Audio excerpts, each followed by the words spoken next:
You said you're drinking some cold brew green tea right now. You know what I got? I got water, as usual. Whenever I drink anything on stream, I always drink water in between. Because I really like citrusy, sour stuff, which is also usually acidic. And if you drink that and you don't drink water in between, you actually fry your voice. Like you strain. Or not everyone. I definitely do. But I've got a concoction that I call my 75-25. You know how like an Arnold Palmer is 50-50? This one's half Arnold Palmer. Not Arnold Palmer like a specific brand. It's just like a one from a local place where they make their own half and half. And then I make it half that and half lemonade, so it's 75-25. Oh yeah. I like it. I like it, man. I've been doing this for the longest time. Because I love sour stuff. I love lemonade. I love shit like that. But I like to put a little, you know, a little tea in it.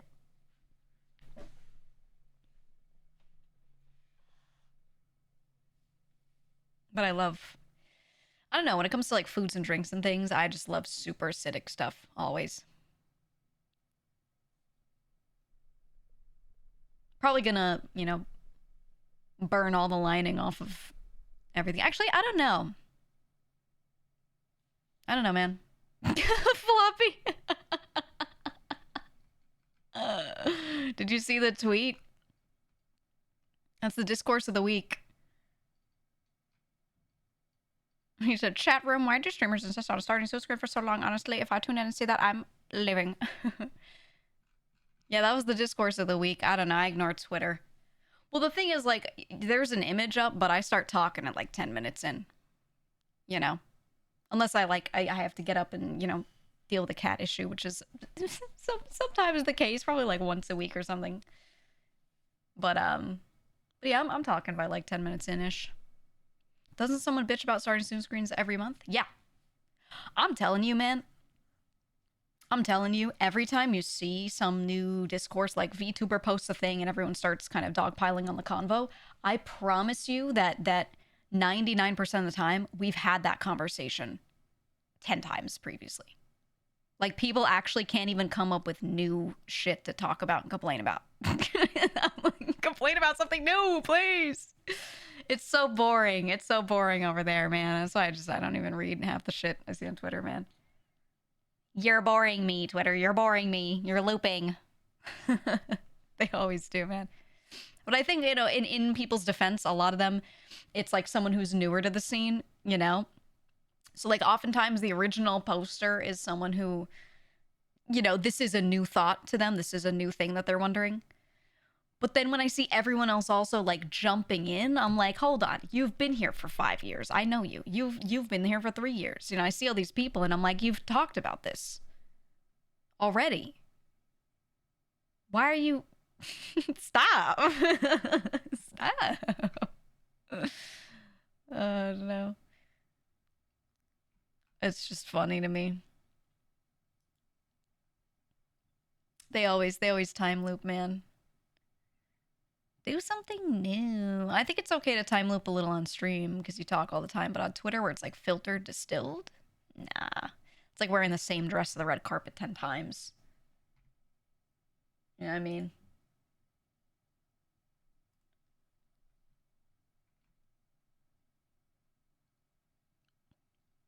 Mm. Just on the earlier lemon thing when you said same with dairy for you. Yeah, me too, man. Me too. We don't have no fresh memes and hates. Nothing new under the sun. That's what I'm saying, dude. And then people are talking about like moderation and outfits again, and I'm like, oh my god. I think it really hit me because it was like 2 in the same weekend of the same conversation. I was like, oh my god. You're all time looping. And then people are like, I don't know why VTubing isn't growing that much anymore compared to before. And I'm like, because look around you, please. We on the hip shit again this week? Yeah. Yeah, they started complaining about the outfit shit again. And of course, every time someone complains about that, there's always like two people who are like, "Remember when Geega something something?" And I'm like, "Brother, you don't even watch my streams. You have no idea what I said."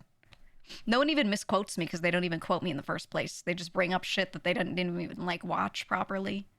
I'm like, you people are so boring. At least like quote something real. You know what I mean? They don't even quote.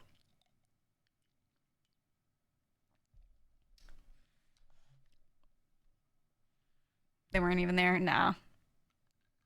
No.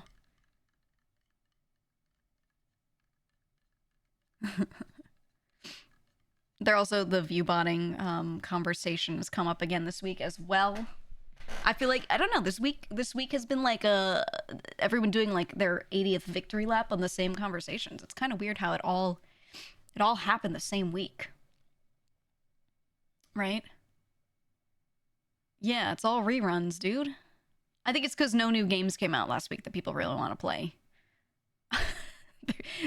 They're on their 80th stream of Tomodachi Life, so they're all starting to get a little bit of the psychosis. This is why we need the games market to move faster, dude. We need shit releasing stat. You know?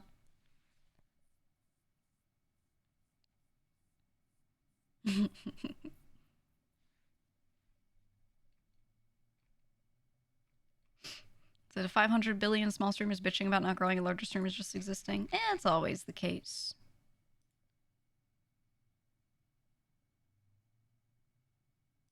Can't believe the legs Tomodachi Life has had. This is why I didn't stream it, because I think it looks like it's fun to play, but I feel like I've seen all of it 1,000 times, and I've only casually watched a couple friends play it a little bit here and there on the side monitor, you know? And I feel like I've seen it all, and I'm like, man, I couldn't even stream it at that point and have like fresh, legitimate reactions to what's happening, because I've seen all the cutscenes already, right? I would just be like, oh, this character likes that character. I wonder which of the cutscenes I've already seen I'm gonna see, you know? Like, that's kind of how it'd be. So that's why I was like, maybe I'll stream it later, and then I ended up not doing it. You know? So I don't know. I don't know. I think you ironically need to lack an ego to grow as a small streamer while needing to have a hell of confidence. No. I don't think you need anything in particular. I think some shit just works, some shit doesn't. I don't know. The more I think about advice on all that stuff, the more I realize I don't have specific advice anymore. It's literally only everyone is different, and the stuff that can work for you and that you're capable of doing is different. So throw shit at a wall and see what sticks. And when you find something that sticks, you keep doing it. You just got to keep trying new stuff. And that's it. That's it. I think small streamers need giga egos to lock in hard enough to make it. I think it helps. I don't think you need it, but I do think it helps. Yeah. Like, you're more likely to make it if you're in that fake it till you make it kind of mindset. But the problem is a lot of people that have those egos, like, I think it works well in front of an audience, but then people on the back end, like, just get so tired of you.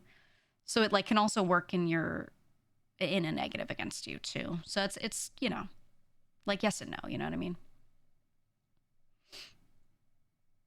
I don't know. I think the answer is most people just shouldn't be trying it as anything more than a hobby. You know? I just think too many people are like trying it because they're looking for something to do, number one. And number two, they're feeling lost because like the world is hard to live in right now, money wise. You know what I mean? So they're like hoping that something will kind of work out on the side. They're just kind of throwing a Hail Mary. And I think when you do that, you're already set up for failure if that's your reasoning, you know? But then they do it, and now they're like their hopes for their future are like immediately tied to it, which I think is really unhealthy to start out like that, you know? And I feel like people keep doing that, and that's the problem. That's really the problem. So, you know. Oh well. Oh well. Nothing I can really do. I can tell people, hey, don't do it as anything other than a hobby until I'm blue in the face, and they're not gonna listen to me. It's whatever. You know, what can you do? I think everyone kind of does that though. Everyone nowadays this is just an example of everyone monetizing their hobbies, because like if you're in the more normie sphere, not gaming, you don't watch streamers, whatever, people in that sphere are also trying to monetize every hobby they have. So I think this is just an example of that. Like everyone in the world is doing that right now, you know? People aren't really just having hobbies just to have them as much as they are trying to find like side hustles and shit. So I think yeah, this is just the version of that for people that like are in this pocket of the internet, I guess. But I think everyone's doing that to a big extent, right? Yeah, you said unironically used to do it because I was already playing games anyway and was like, why not, lol. Yeah. Like for a lot of people that's how it was. That it was just their side hobby, right? But the problem is now people are doing exactly that, but then also being like, now I gotta grind. I gotta get on the grind set with it because it could make me some dollars, because they have 2 subscribers and they see that and they're like, oh my god, it's possible, it's non-zero. And then they just go crazy. The psychosis just starts right there, and they just, you know, they go insane, man.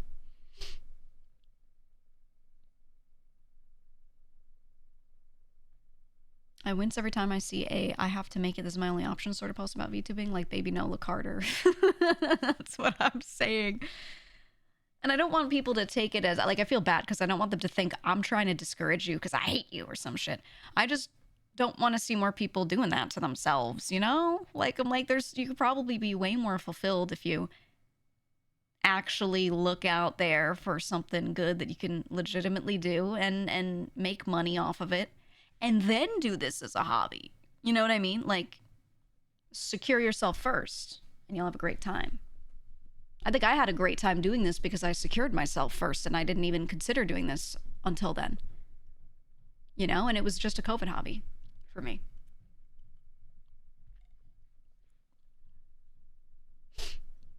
Yeah, such a side hobby that earns you money could be good, but it absolutely should not be a goal. Right? That's the thing, is like people frame it the wrong way in their mind. Right? So they think of it like out of order. And you gotta do like the little list thing where you say, this is a need, this is a want, this is a nice to have. You know, you put things into different categories, and like this becoming career later is not a need or a goal. This is just a nice to have if it happens, right? But people instead move it up. They promote it to, this is a goal, and I'm like, whoa. Now you're gonna make yourself crazy. You're gonna have a bad time. Meanwhile, the subs are their mom and grandparents. Yeah. Well, to be fair, though, I think it's a great way to start, is to just have a couple friends or family watching you. You know, going from 0 to nothing is really hard. So, like, I started out with like 15, 20 viewers on my first ever stream, which was a really big deal. And I did that worked out because I just like hung out in a Discord with people, and I was like thinking about streaming, but I wasn't sure when. And I was like, do you guys have to plan debuts? Like, what do you need to do? And May was in that Discord, and May and I played games off stream and got along really well. And she was like, yo, you know what? Because I was going to go on her stream with her and play Biped. She was like, no, you stream it too. It'll help you out if your first stream is that. And I was like, oh, okay. I was just like, I guess. And it worked. And I was like, oh, shit. And that was it. You know? So, a lot of people's first people are like people that they met from somewhere, or IRL friends, or maybe just internet friends that they played with for a while, you know, that kind of stuff. Bez, thank you for the 5 months. KC, thank you for 17. Cryo for 23. Wolf for 10. And Steve for 6.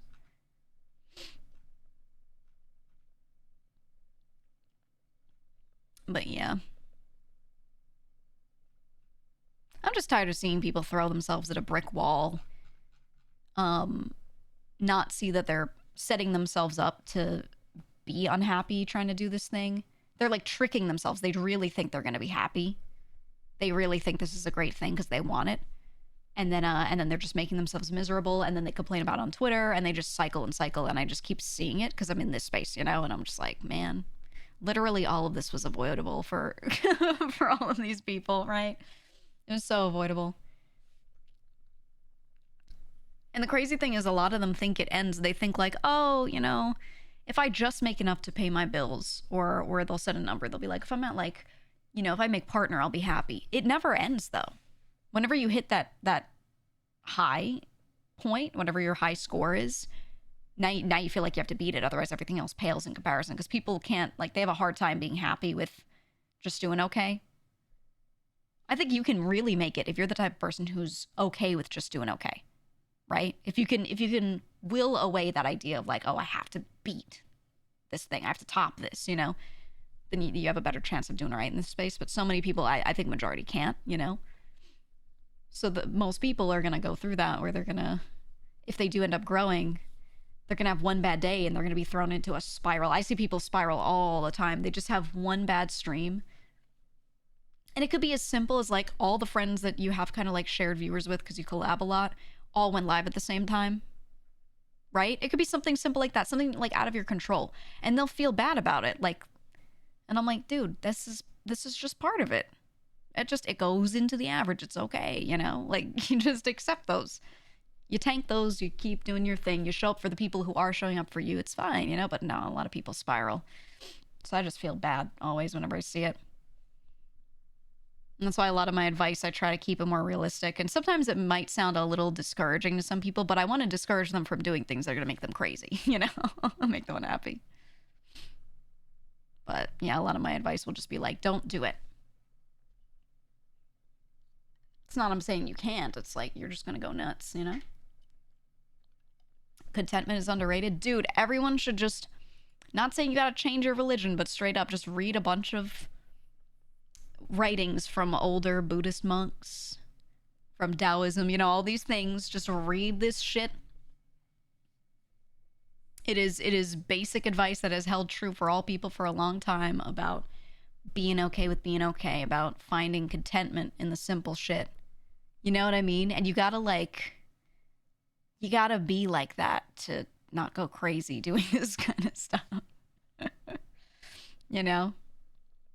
Yeah, Ryu, you said there was a time between jobs where streaming was my only income and it was a miserable time. Like, I'm not built for that. I love being employed. Yeah, you know, it's not for everyone, man. In fact, it's not for like 99% of people. I think it's just kind of designed to make people unhappy, you know? And then some people love it. And that works out for them. Some people only love it when they're successful, but they manage to get successful, so they're doing all right now, you know? But, you know, it's tough, man. Lots of little kids want to be famous. Yeah, you know, I was saying it yesterday, man. Rich, great. Famous, boo. Not good. You don't want it. You don't want the stuff that comes along with it, man. You know, people can't handle people just talking about them. They get misquoted once and they start keyboard warrioring on Twitter. They start freaking out. And I'm like, you shouldn't be doing this. You shouldn't be in front of people like this. You shouldn't be in front of the internet, dude.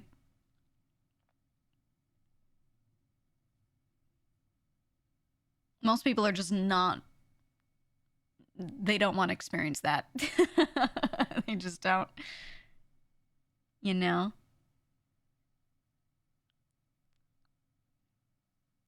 Geega and Street Fighter 7 confirmed? I want to be in a fighting game so bad, man. I do. But I don't know what game I would be able to put myself in where, like, the size of the IP would make sense for me being in the game. I feel like Street Fighter is so beyond me. You know what I mean? Oh, I would love to be in Guilty Gear, man. I love Guilty Gear's animations. They're so, like, overdone. I mean, I know the Arxis people, but I don't know. I think getting yourself into that instead of an original character is crazy tough. And it's really hard to do licensing deals with anything in Japan. So that kind of gets rid of most fighting games. You know? You're in that duck game. It's not even for sale anymore because they shut down service. Also, I was in it as a duck.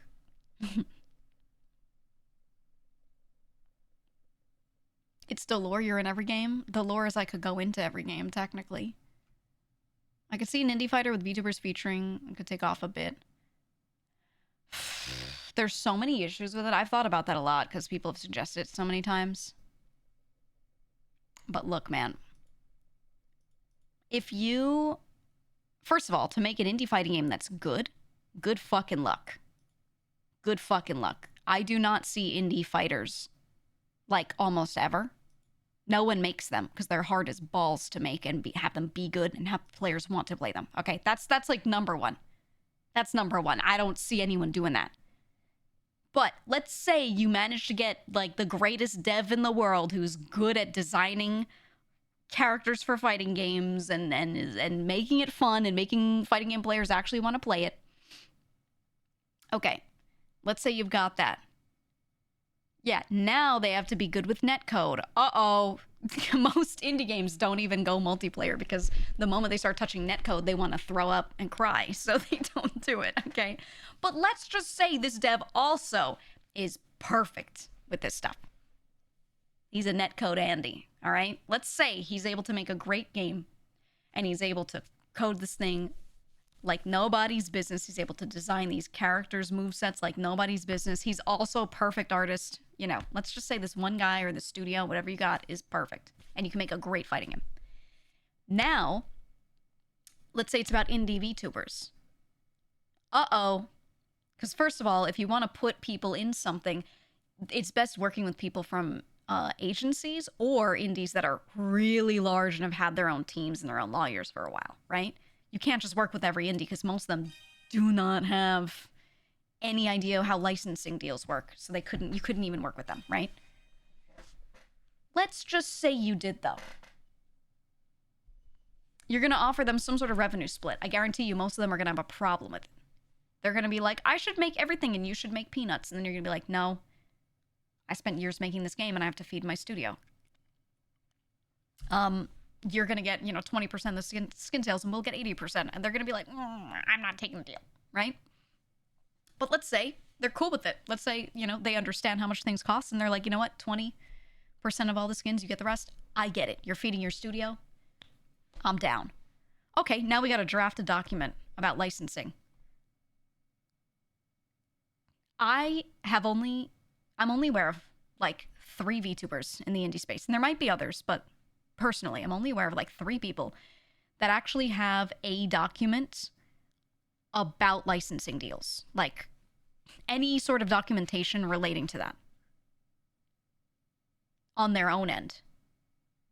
I don't know any indie VTubers that have that shit locked down like that, Yes, only 3 with all my contacts. Yes, because no one does licensing deals like that outside of just like standard merch companies, and merch companies tend to have their own standard agreements that cover things, but it's just something you sign on their side, right? Like most people have never dealt with it where they have to produce a document from their own side, the VTuber, so they don't know how this works. And if they get a lawyer, they realize, because I've never made this and, come up with how I want to do this, I'm going to have to pay this lawyer thousands and thousands of dollars to get the time put in for us to nail down our version of it, and then we're gonna have to take that to a company and negotiate it with them. You know how much money that costs? They're just not gonna do it. They're just gonna go, no thanks.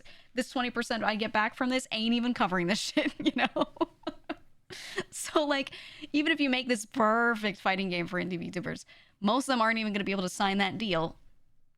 Or maybe they will if you put something in front of them, the studio, and they don't know what they're doing and they sign something bad for them. Which is a terrible scenario, all around, but that could happen. But then here's the other issue. You ask how many of them actually own their models and their IP properly. You'd be like, hey, do you have paperwork from your artists and from the people that worked on your stuff, all your assets, that say you legally own every bit of it, not that just you own the usage of the asset? Like, is it a work for hire agreement or what? And they'll be like, I don't know, I commissioned them on VGen. And their TOS says I can use it. That's how most people's shit is. And you can't legally license all of it unless they go and get new documentation from people and make them sign shit, make their artists sign shit with their real names, saying, you know, yes, this person owns the design entirely. I was simply a commissioned to work for hire artists. You know what I mean? Like it's this whole thing. It's this whole thing. Like there's so many little layers where it couldn't work out for a lot of people. So I feel like I love the idea of like these fighting games and stuff, but it's so unprotected. Now, at the end of the day, most people work in this space not doing things by the book. So a lot of people are in a lot of things, even though they don't have paperwork to show every little bit of ownership, because no one's going after them for it. No one's deciding to sue them. And so it's not really a legal problem for anybody until someone's like, I've decided to sue over whatever, right? And no one's artist is suing them over them using their shit and licensing it, you know, because the artists are typically just nice. But a lot of them could. That's the problem. A lot of them just could, you know? So it's not good to leave yourself at the risk of it, even if you think it's not likely to happen, right? But yeah, it'd be so messy. We are bite, we are. But yeah, so I think in the idea of like a game where you put a bunch of indie VTubers IPs in it, it gets messy at so many levels, because the VTuber themselves could be like, I don't want to be in your game, even if it's free, they could be like, I don't want to be in your game, pull my shit out right now. But also their artist could just, you know, if they don't have like a proper ownership document, their artist could be like, you've put a design I've designed in your game, pull that shit out right now. You know what I mean? And they just could. They could even like bypass the VTubers sometimes because people don't have their paperwork done right. So, you know what I mean? Like it's not that I think it would likely get messy, because I think most people wouldn't want to do any of that, but like it's so possible. You know? A couple people asking, what if you made it free? Doesn't matter. Money coming into it makes it easier for them to win their court case, but they could still be like, take it down now. You know? But that's why a lot of this stuff really only happens in like with groups that are from agencies, especially where the agencies own their IPs, because they tend to already have that documentation and licensing and how it all works written out. And then they'll also have disclaimers like, oh, free fan works are fine, or, you know, or sometimes they'll work with the studio directly and give permission, or, you know, whatever. But like every single person you see doing fan art and then selling it at cons and stuff, no VTubers are really going after them and being like, yo, give me your profits, or pay me licensing fees, whatever. Like no one's doing that, because it just promotes us and we all think it's nice, but we all could. We all have like the legal right to, you know what I mean? So it would be like a similar situation, I think. But if it's a game that makes money and people see it on the internet a lot, I think they'd be more likely to get weird once money is involved and maybe go after something, you know? But yeah. It's all really interesting, all this stuff. It's all very interesting. Remember when VTubing was this fun new thing? These issues always were there, though. It's just that you didn't hear about it because no one understood the space yet, and not enough time had passed for these types of things to become issues yet, you know? But that shit was always there for sure. That was always there. My local con had one booth with a Geega keychain in Artist Alley. Yeah, I never go after, like if an artist wants to make fan art of me and sell it at their booth, I never bother them about it. The only time I might be like, hey, don't do this would be two reasons, I would think, that I can think of. Like, one, let's say I had this Gamer Subs drop of me in this outfit, right? And then at the same time, someone immediately makes a bunch of other merch of it and is selling it on their online store, like right now, right? Let's say someone's like, it's Geega, but she's boxing. And then they have like a bunch of stickers and keychains and stuff. I'd be like, can you not do this at the same time I'm doing my thing? The beams are crossing, you know? But if they do it after this pre-order period is done and there is nothing available of this, then they're not crossing the beams. And I'd be like, yeah, fuck it, you know? But even then, most artists, they do in-person sales and they don't do online sales of indies as much, you know? Too much, at least. It'd be something like that, or like if they were making like crazy money to the point where it was like more than like I'm even making, I would be like, all right, hold on. This is a little unfair now that you're like, you know? But for the most part, people aren't, no one's like selling merch of me in droves more than like I am or something. You know what I mean? So it really isn't an issue. I think that's when people care, is if the other person's profiting off of your IP more than you are, then it's like, okay, you'd be stupid to not be like, hold on. But, yeah.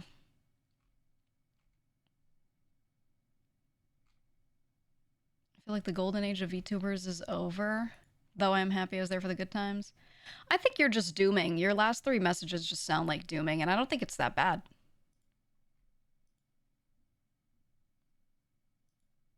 I think a lot of people are dooming, though. It's not just you.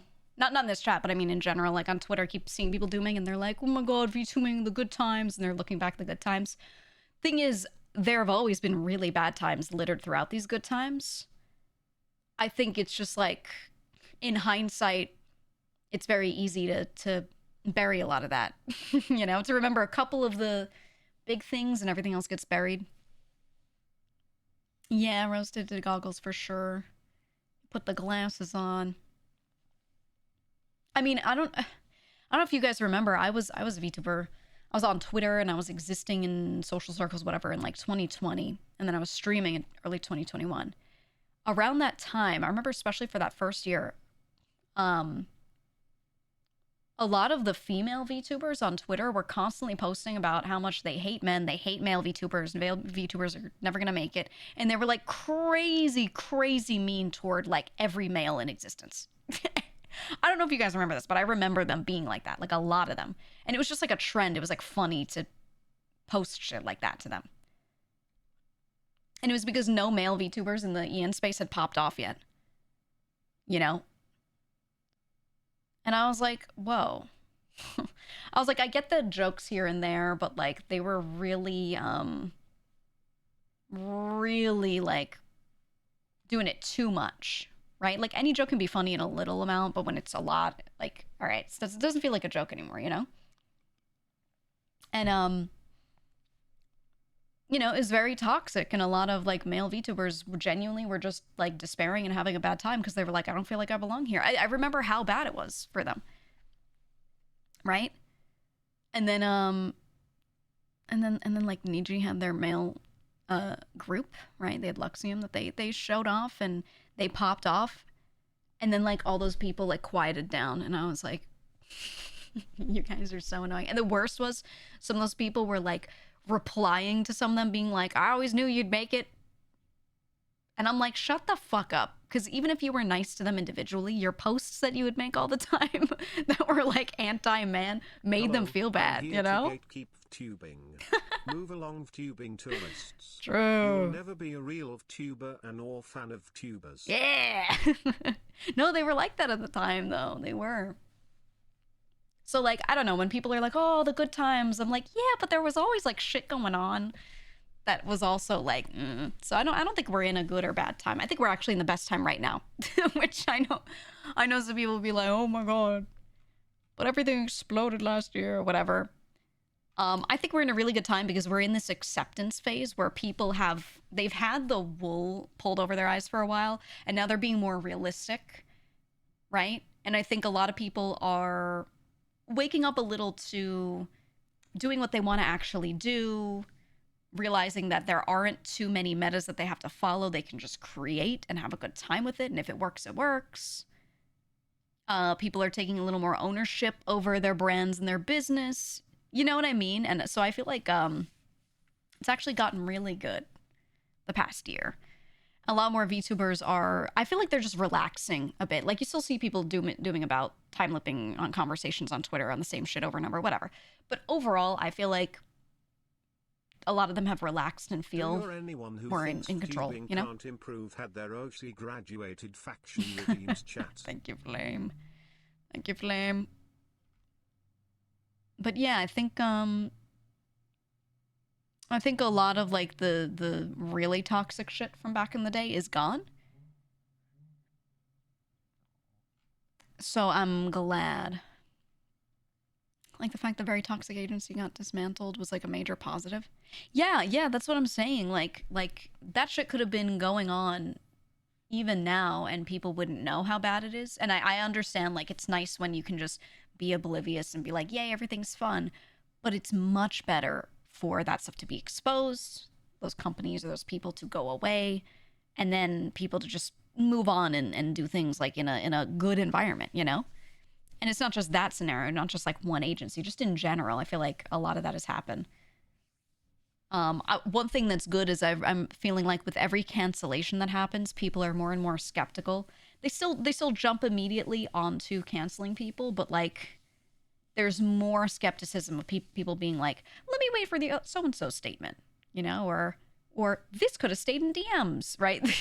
There's like more of that, you know, the reasonable shit every time. So I'm just like, well, you know, it'll keep going up slowly, right?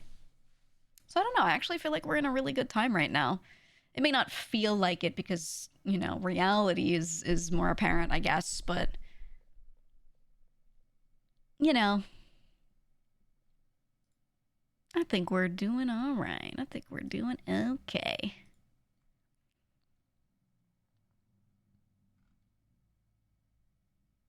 Watch you for you. Don't care about any brands. Care about the person representing their own brand. Wherever you go, I will follow because I enjoy your content and use the person. Damn. Why can't the rest of you be like that, huh? No, it's true. I mean, that's the only reasonable take, man.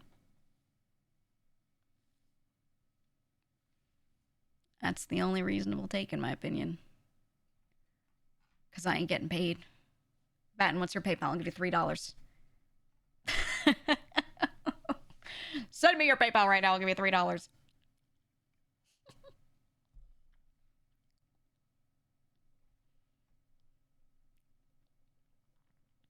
The amount of streamers and fans who still believe that you're a tourist derogatory if you aren't fully buying into idol or J-pop culture is crazy. It's still around. Softball hey there after she was just a few days ago because she isn't traditional. I'm on both sides of that argument personally. I'm on both sides of that argument because I love idol culture and I've been super into that stuff since well before I was a VTuber. I have like old Morning Musume Platinum era albums and shit. You know what I mean? I have like a lot of love for a lot of older J-pop groups and stuff. I was like a big Hello Project fan. A lot of like Chica idols and stuff. I've always been very into that shit, even if I don't seem like the type. I don't know. Every time I say it, there's always someone who's like, I didn't think you would be. I absolutely am. But so I have, we'll call it a deep understanding of idol culture. We'll call it that. I think I absolutely understand the people that are like, you guys just don't get idol culture and you're tourists. Like, I get what they're saying because a lot of people shit fling without understanding, you know, and they look at idol culture and they see the bad things. There are also tons of documentaries made by all sorts of countries, sometimes in the Western sphere, sometimes Eastern sphere, but there are all sorts of documentaries showing the bad sides of it because that's sensational, right? You get a lot of clicks, you get a lot of views, you get people watching it on Netflix, all this stuff, right? There are also a lot of positives that they just never articulate. And then they take the people that like those things in a positive way and they like frame them as weirdos. So the people who are on the side of liking idol culture a lot and wanting to defend it already feel on the back foot and already feel like they have to defend themselves before you even open your mouth because people portray them that way. Like a guy will be working in Japan, a salaryman, you know, he's like 40 and he's like so tired at the end of the day and he just wants to like, he just goes to some underground little place and watches like a Chica idol and he's like, yeah, I'm your biggest fan. And he's like, I get energy from you. And he's just cheering whatever. And people will be like, you, he's so creepy, but this dude might be living his most honest life. He wants to watch someone who's happy, who's like just exuding like youthful fun, right? And it doesn't have to be a weird thing, right? It's just someone who's like entertaining you with live music, working hard. You're in return, you're like, I want to support them because they're working hard, and that makes me feel like I want to work hard. And that's a lot of what idol culture is. That's how it started, especially in like the 80s. First idols were just people that were like, you should work hard like me, right? And they're trying to give you that feeling, and you're trying to give it back.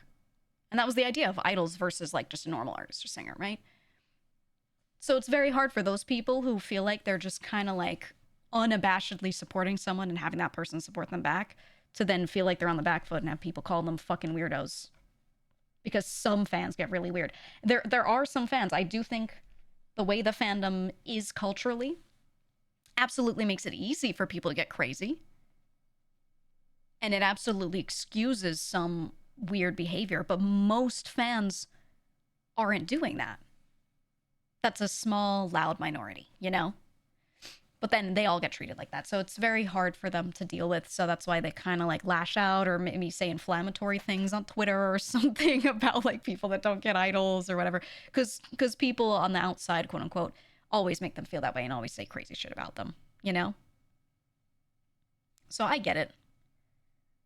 And I'm also, like, again, I'm a person who loves idol culture, and I'll see people say crazy stuff about idol fans, and I too am just like, what? No. Like, like, no.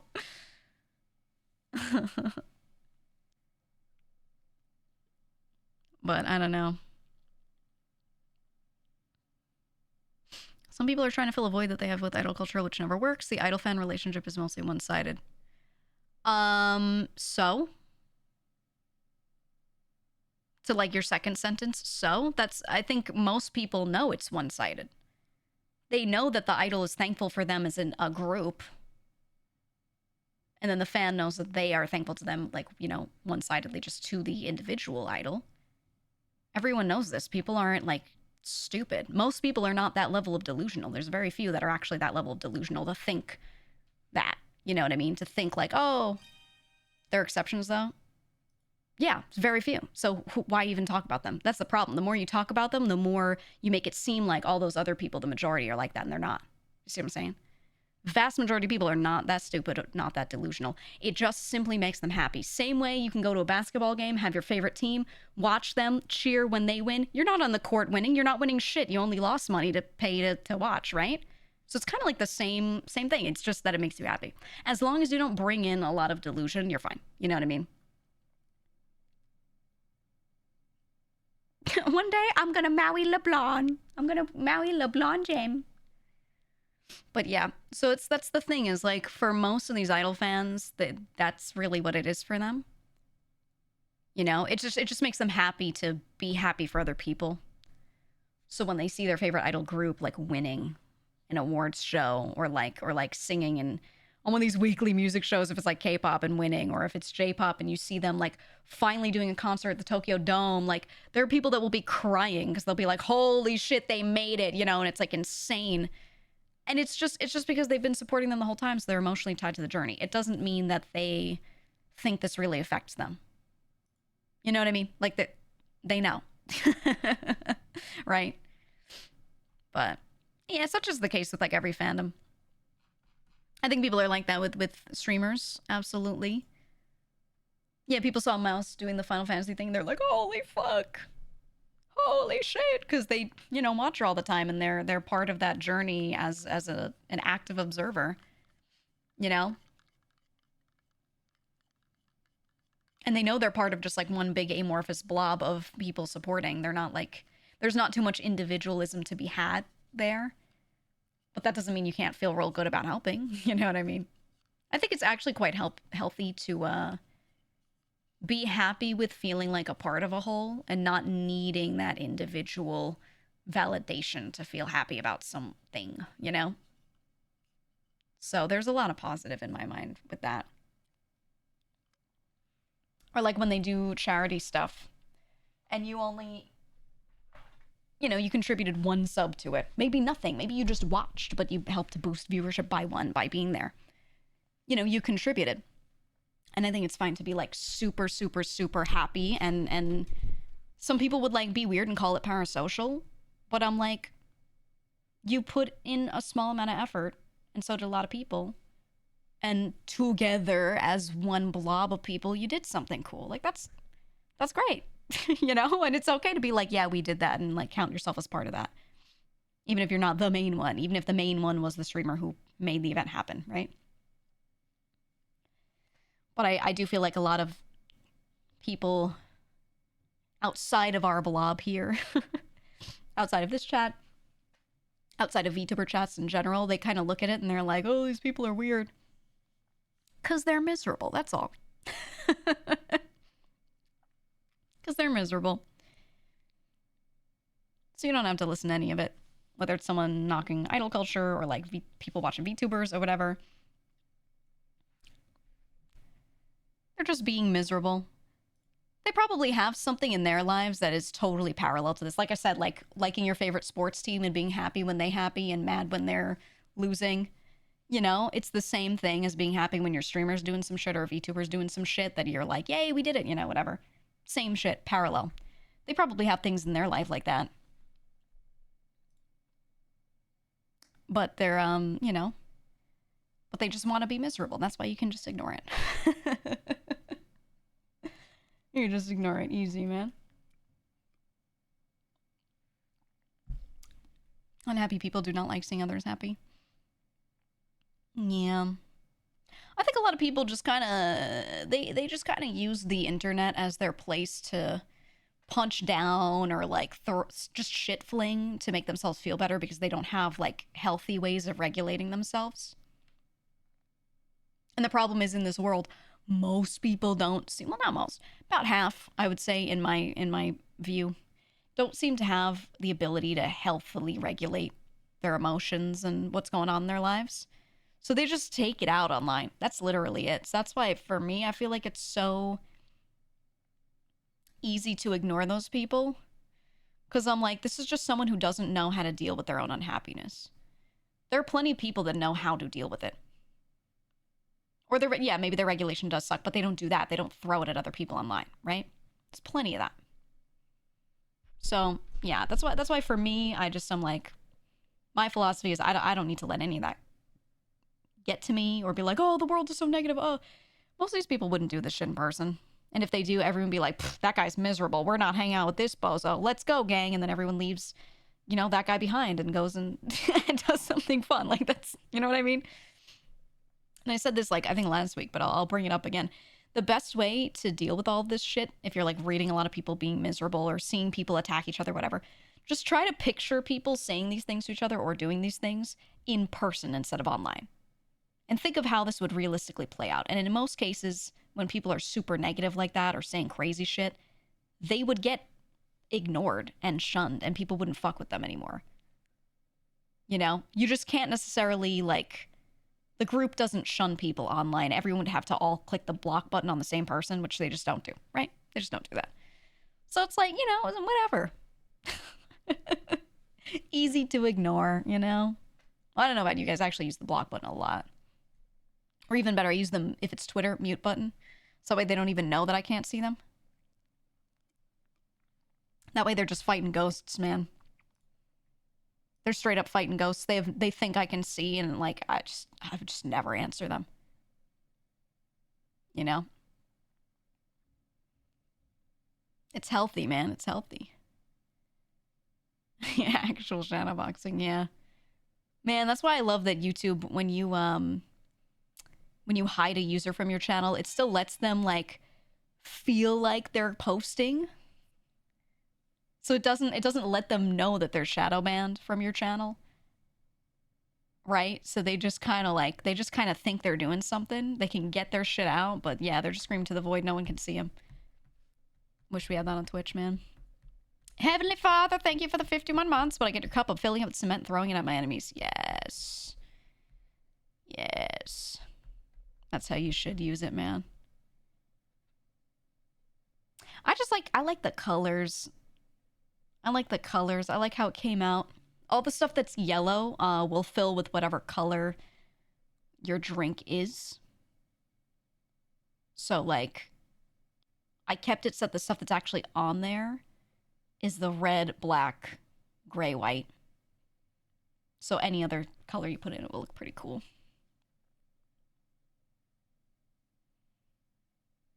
I like it. Think the little mixer puck would work well with cement? Yeah, it would mix it up real good. Real good. The cup isn't pea colored? No, it's clear. You can fill it yourself, is all I'm saying. How's Heavenly in everyone's chat simultaneously? He does the same thing I do. Wake up, do your rounds. Like you're going out for a walk in the neighborhood and you're waving to all your neighbors. I do that shit. I show up, I say hi. If they say something back, I'm staying there to listen to make sure I don't just ignore them. The moment they're like not thinking about me anymore, see ya. You know, I'm only gonna watch one of you or none because I have to go do some shit. I do this shit with no chatterino. Me too, me too. I literally, I wake up, I see who's on, and I just do some rounds, you know? I do it a couple times a day because I feel like I get so happy when I just see a friend stop in. I don't expect them to stay. But I like seeing a friend just like wave hi. Or even if they're not my friend, they're just another creator. Like, it's just like the neighbors waving across the fence, you know? So I try to do the same for people. There's some chats I don't do it in, though, because when their chat starts spamming my name, I start to feel a little, I'm like, don't do that here. We're not that close, you know? Or they do it for too long. I'm like, ooh. You mean at Twitch? Yeah, I mean, I'm like drawing the parallel. It feels like when you walk around and say hi to your neighbors, if I just kind of go to a bunch of chats and say hi. You know? But I do those rounds on people that, like, I know them, you know? The ones I don't know, I only do it if I'm, like, legitimately gonna watch for that moment, you know? Just wondering, do you think too much positivity can also be bad for you? We hear a lot of toxic positivity, but I don't believe it's as bad as toxic negativity. Oh, yeah, I don't think it's as bad. Positivity is great so long as you're not being delusional, is my take. That's all. I think being positive is really good for you, I think, but don't be positive to the point of delusion. Find happiness and contentment in what you have. When something goes bad, look at the silver lining and be like, I'm going to focus on this because this is what I can do in a good direction. You know what I mean? But yes, just no delusion, because the positivity where people are being positive about something they shouldn't be positive about, or like, you know, again, like there's delusion involved, that's not good. Definitely has the opposite effect. But there's no such thing as too positive as long as it's like legit, you know? And I think it's better. You know, they say if you just sit there and smile more, your body tricks you into just feeling it. It's just so real. It's so real that even speaking positively, even being like, you know what? I'm having a good day today. The weather's nice. Right? Just putting that stuff out there is just good. It's good for you. Fake it till you make it is true, because if you say those things aloud, you're just affirming them. And people will be like, that's so stupid, shouldn't work like that. But then you sit there and you ruminate on negative stuff in your head and do literally the same thing just about negativity all the time. And you know it works. So, you know, it's not stupid. It's not stupid. Just one you do a little more subconsciously. So you got to do the other one a little more consciously. Exactly. And that's it, man.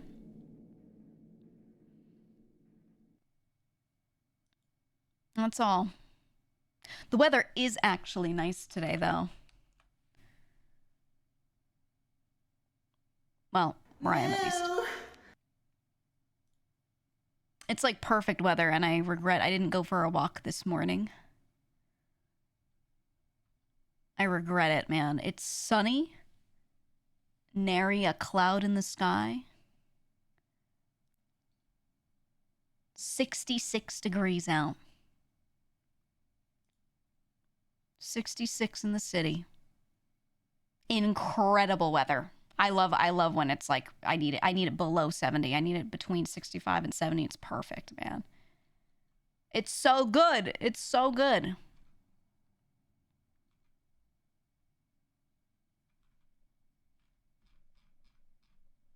And they were 72. Is there a melon light candle? Dude. I've been going for walks. I've been going for long walks. Getting my steps in and all that shit. Man, I agree. The moment it's over 72, when I'm doing that walk, I'm like, ah. Especially if the sun's on me, ah. Start getting pissed. And I know, we get pretty like humid, hot summers here in the city. It's gonna be a lot of days in the 80s, not 90s, so it'll be okay over the summer. But like, I don't know. I'm not good even when it's in the 80s. I'm not good with it. Don't like it. Mid-60s and sunny in Rochester. That's so nice, man. If you get a break, well, it's probably beyond your break time by now, but you know what? It's at the time where the sun's gonna be out for a while after work. Just walk, even if it's literally around the block before you get in your car and drive home. Just walk when the weather's like this. Do it every single time. Ew, Garrick, you said 90 right now? Gonna be 50s in like a day or two? 90. Ugh. Hi, Lux. Heat is a hassle. Because when it's cold, you can put layers on. When it's hot, there's a point where you can't take layers off anymore. What am I going to do? Peel my skin off? It's not going to make a difference. It's just like 35 and snowed last night. I'm so jealous. I was pretty happy with this winter. We got a bit more snow. We had 2 major blizzards. 2 major snow dumps back to back, right as winter was doing its final hurrah. Man, I love it. I love it. Got one of those frog togs you were touting last year. Holy fuck, it kept me alive last year. Yes! Dude, I'm telling you. I don't know if there are other brands that you guys like of those types of towels. But I've always used that brand. Too personal? I mean, I'm from the city. I'm open about it. We all know the portal to hell is in the sewers under the city. That's a fact. That's a fact. But Frog Togs is a brand that I like, not sponsored, and they make these cooling towels, which you could probably get from other brands, but this one has always been super, super, super reliable for me. And they have a lot of things made out of this material that you can just dunk in some water and it just stays humid. It holds onto the water and it has like a very low porosity, so it takes a really long time to dry out. So the whole time it's sitting on you and it's slowly evaporating, it's staying cool because it's trying to do the process of evaporation the whole time. Holy fuck. The ones that get hella cold with water? Yeah. So good. So good. And it's just like a towel. It's just a towel type thing that you wear. Head covering, yeah. I haven't done one in forever because I don't have the physicality after my surgery and all that shit, which I could get back up to that point. But I used to occasionally just walk the NYC Marathon when it came up. I would just walk it. And I would have one of those on my head. Oh my God. That thing was the best.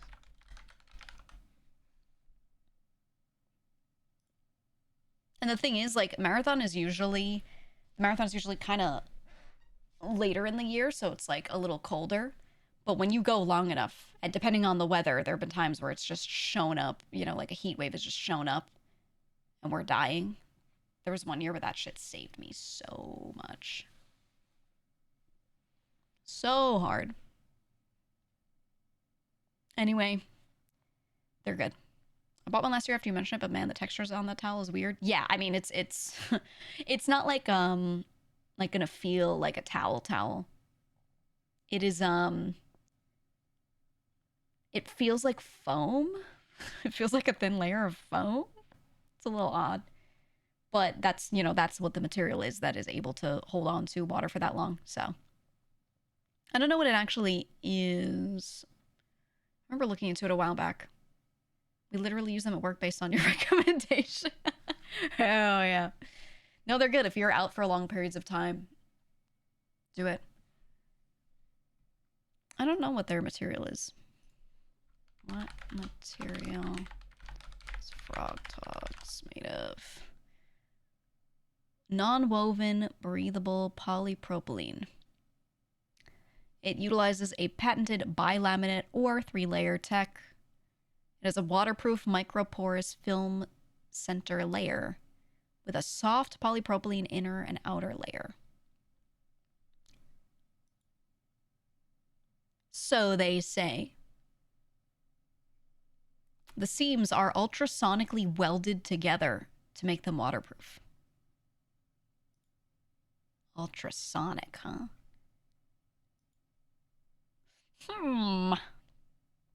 Used to use them at work since warehouse and no AC during Texas summer. Blech.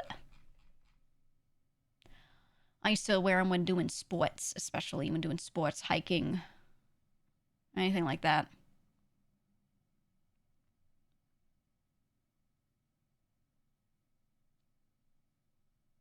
But that shit is so good. So good. Propylene be poly, how progressive? That's what I'm saying. Anyway. That's what I'm saying, dude. Why is it still on the screen? Oh, shit, I think you put this on the screen forever ago. You see this email right here? I think you put it there forever ago and just never moved it. It's still there. It's still there. It's been there for years. I don't mind it. I could turn it off. It's just, you know, I think we forgot about it. You know what I mean? Yeah, I know. It was there yesterday. Oh, man. It's load bearing. We have to leave it.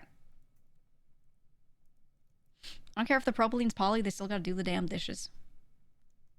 I think, you know, I was watching... What was I watching? Oh, I was watching a clip of someone talking about their poly relationship, right? And they were, they were on some show where they were like having their wedding soon, and it was an existing couple, and they were adding like another woman into the mix, and she was marrying both of them. And I was just like, I'm just watching this episode of this show as I'm eating, and I was looking at it, and I was like, how? I don't understand any of this stuff. I'm sure these people find it possible, but I just feel like that's so unlikely to work out for so many. And I feel like if they can make that work out, first of all, yeah, it probably does take a lot of work to make that work. But if they can have that work out long term, they will just be some of the most powerful people. That's it. I stop at 2 wives. Well, the thing is, it wasn't like plural marriage, polygamy, where it's one guy with all of his wives. It was like they all loved each other. The new woman entering the relationship loved both of them.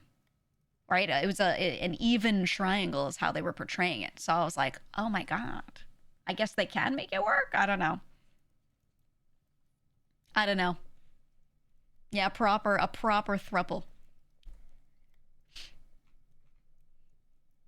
Also, thank you for gifting a sub to Lux. Lux, I want to join your Minecraft server next time. I didn't have the time on this one, but if you do another one later, let me know. Let me know. The power of bisexuality. I guess so, man. I guess so. I don't know. I just look at it and I'm like, that's one of those things that I could never execute, ever. Literally never. You know? But then there are other people that they're like, no, that's what I want. That's how I want to live. And I'm like, okay. I don't know. I couldn't do it.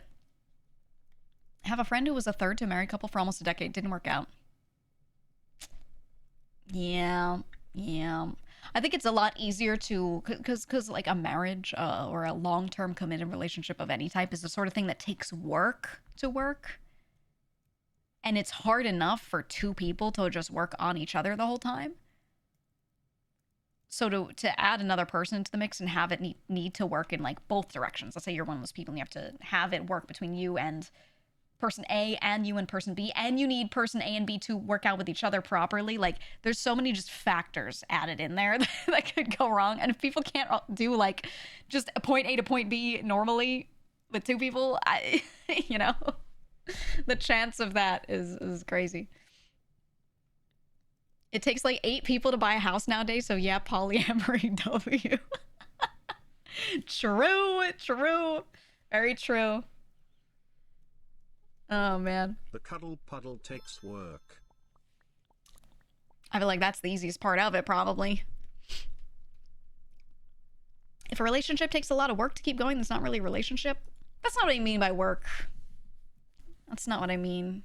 No, anyone that I know, though, who's been in a healthy marriage for a long time and has been like, you know, oh, we've been together 40 years, blah, blah, blah. They all say it does take a lot of work, but the type of work matters, yeah. The type of work is a big thing. For sure. The forbidden double wife guy. I mean, that dude just had 2 wives. And the wives liked each other. And I was like, damn, that guy is winning. I hope they stay together. I hope it works out. I think it's got to be so good. Assuming everything works out and everything's healthy, it's got to be so good for a kid to just have a third parent. You just have an additional person to rely on, an additional person making an income for the household. And then on top of that, if they feel like they can't go to like either of these 2 parents about this one thing, maybe they can go to the third person. You know what I mean? Like, the chance of them being able to open up to somebody is higher because someone will understand them or some shit like that, right? Like, that's just, whenever a kid is raised in a bigger family environment, living with more family members that are older, more adults, assuming it's not like a horribly toxic household, it's a normal household, typically they have an easier time like just opening up because there's always someone they can go to about each thing, you know? And so I feel like that's, if it works out for them, should be pretty good. But we'll see. Hey, yo, who wants to join in on my gamer house? Dude, Garrick, I'm telling you, if I ever made like crazy streamer money, I'm just gonna make a streamer house and I'm gonna live next to it. I'm gonna have my own house. And then next to it, I'm going to make a streamer house, put all my friends in it that want to be in it. So I could see them all the time if I felt like it. Yes, it is. It is. But yeah, that's the goal. I've got like my house and then I've got the barracks. And there you go. There you go. I think that's the I think that's the move. Make the streamer apartment block with 24/7 food court on the ground floor. Genuinely, I think the dream, and I'm surprised no giant streamer. Like, if I were Mr. Beast, I'll tell you what I'd actually do. If I were Mr. Beast, I would absolutely build an apartment complex. I would build a multi-family set of units, right? A bunch of living above. Could make one of those ugly ass 5-floor buildings that they do everywhere, what, the 4/1 kind of thing. Make one of those, maybe bigger. Have all of the apartments be relatively large enough so that you could have, you know, your nice streaming room, etc., but not too huge that they're not affordable. Okay, they need to be like somewhere medium so they're doable. But the bedrooms can't be so tiny that you can't fit your PC across from your bed and not feel like you're a hamster in a cage, right? So the layout would just be optimized for people that are absolutely streamers, right? Build a bunch of these. And the bottom floor has 2 things. It has like some food places of some sort, right? And then one just chunk of the building that is just a big content warehouse, okay? So if half of the bottom floor are store-like things, the other half of the bottom floor is just a big concrete space. Maybe a couple small ones and one giant space that they could just rent out and use for content. And that is it. And that is it. And then part of people's rent goes into buying and maintaining equipment that stays in there. Ta-da! Done. Done. That's it. So people can have their little podcast sets there. right? Just to have a bunch of stuff stored so that they can take it out, film their podcast, break it down, put it back, etc., etc. You know what I'm saying? That's what I would build. That's what I would build if I were Mr. Beast. If one gets doxxed, all of them get doxxed, though. I mean, people would probably know where it is, and that's why you have good security there. You go build it somewhere with everyone knowing full well what happens, you know, when you live there. Like, people will know the location. But you got security. You got security to pay for it, too. In this equation, I'm Mr. Beast. Okay? Don't forget. In this equation, I'm Mr. Beast, and I'm willing to waste money on it. All right? I'm willing to not make. That's the thing here. I'm not talking about a business that is like a good model that sustains itself. I'm talking about Mr. Beast who's willing to lose a certain amount of money per year on it, okay? That's the idea here.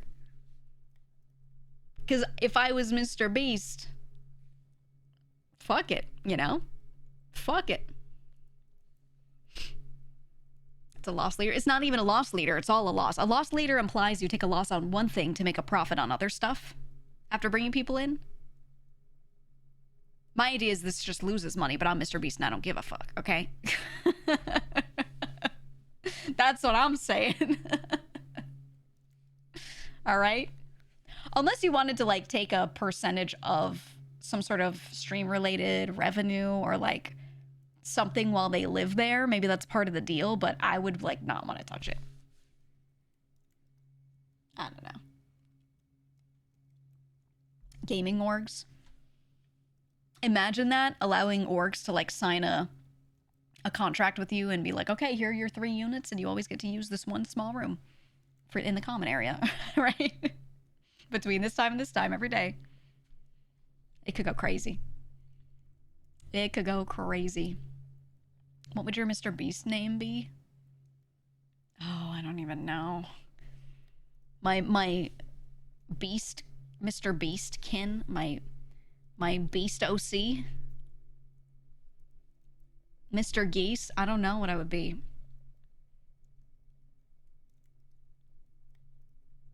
Mr. Geegst. Mr. Geegst. Just switch the labels on the door so no one's really doxxed. No one's getting into the building. You don't understand. This isn't like a Scientology speedrun where people could just walk in and get somewhere. No one would live on the bottom floor. And you'd have to beep into every little nook and cranny. So if they walk into the lobby, they could do a circle in the lobby before security takes their ass out. All right? All right, that's just how it works. I don't know if any of you have ever lived in a building. But, I've lived in a lot of different places, typically with, you know, the best security possible, which is usually just doors people can't open. It's not even about having, like, a hired security guard. It's just doors. More doors and more doors. And that's it. This key opens this door, and that key opens that door, and then when you go up here, there's a passcode into this thing. Dude, the deterrents go crazy. Scientology raid, but it's the Geek complex. Dude. Have you guys seen the Scientology speedruns? Have you watched this shit? I will say, you know, very illegal, but very funny. Very funny. Was it, you haven't seen them?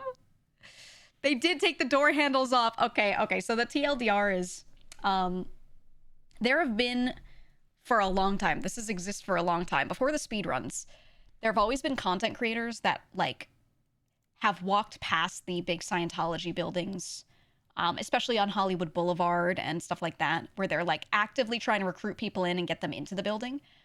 People for a long time, for many years, have walked past those buildings and, like, had entire social media profiles dedicated to just walking past them and, like, calling them out, telling people, don't go in there, you know, it's a cult. They allege it's a cult, right? Which, you know, seems pretty culty to me, but they do all that. So these people have done this for a long time, and it's a lot of people who were either ex-Scientologists or have just, like, watched all the media about it and then done research and gone, oh, this is bad, people shouldn't join this, right? And then they've done the same thing. They've just, like, walked past and they just kind of heckle. They'll, like, know the names. Like, there's one lady named Shannon who works at the Hollywood Boulevard one. So one guy, every time he'd walk past there, if he saw her, he'd be like, Shannon, go inside, Shannon. That's right, close the doors because you saw me. Ooh, you're so scared. He'd heckle her, you know, because it's just funny. It's just funny, you know, knowing if you know anything about the whole thing, you don't feel bad for these people, you know. I feel bad for them, sort of, but not really. So they would just call people out. And then at some point, some younger folks on TikTok started seeing this and were like, what would stop me from just trying to speed run as much of the building as I could? So they started doing speed runs and trying to see who could get farther in the building. And they would literally just hold up their phone, walk up to the building, and boom, just tear off and start running through. That's it. That's it. I'll show you. I'll find a good one. Let's find a world record Scientology speed run, deepest run. This was two weeks ago. Is what this one is. IRL roguelite, yeah.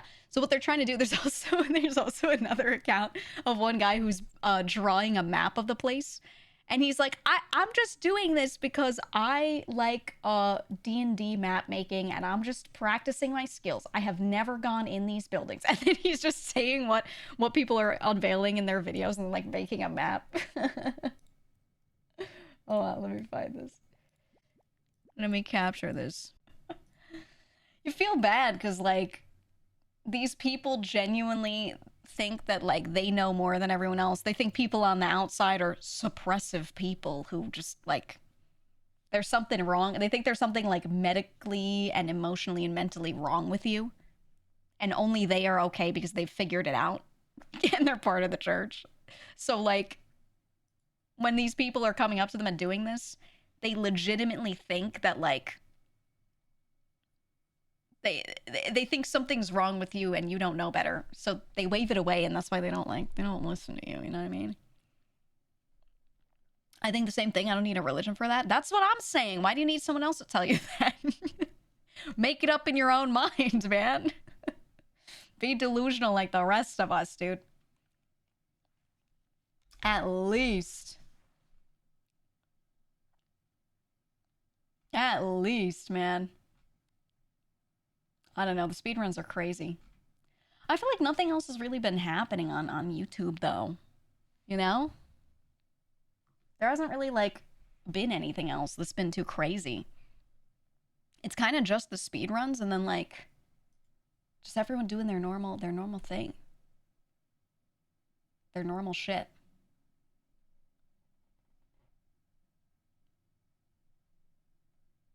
The AI slot movie clips have taken over. Oh, I know.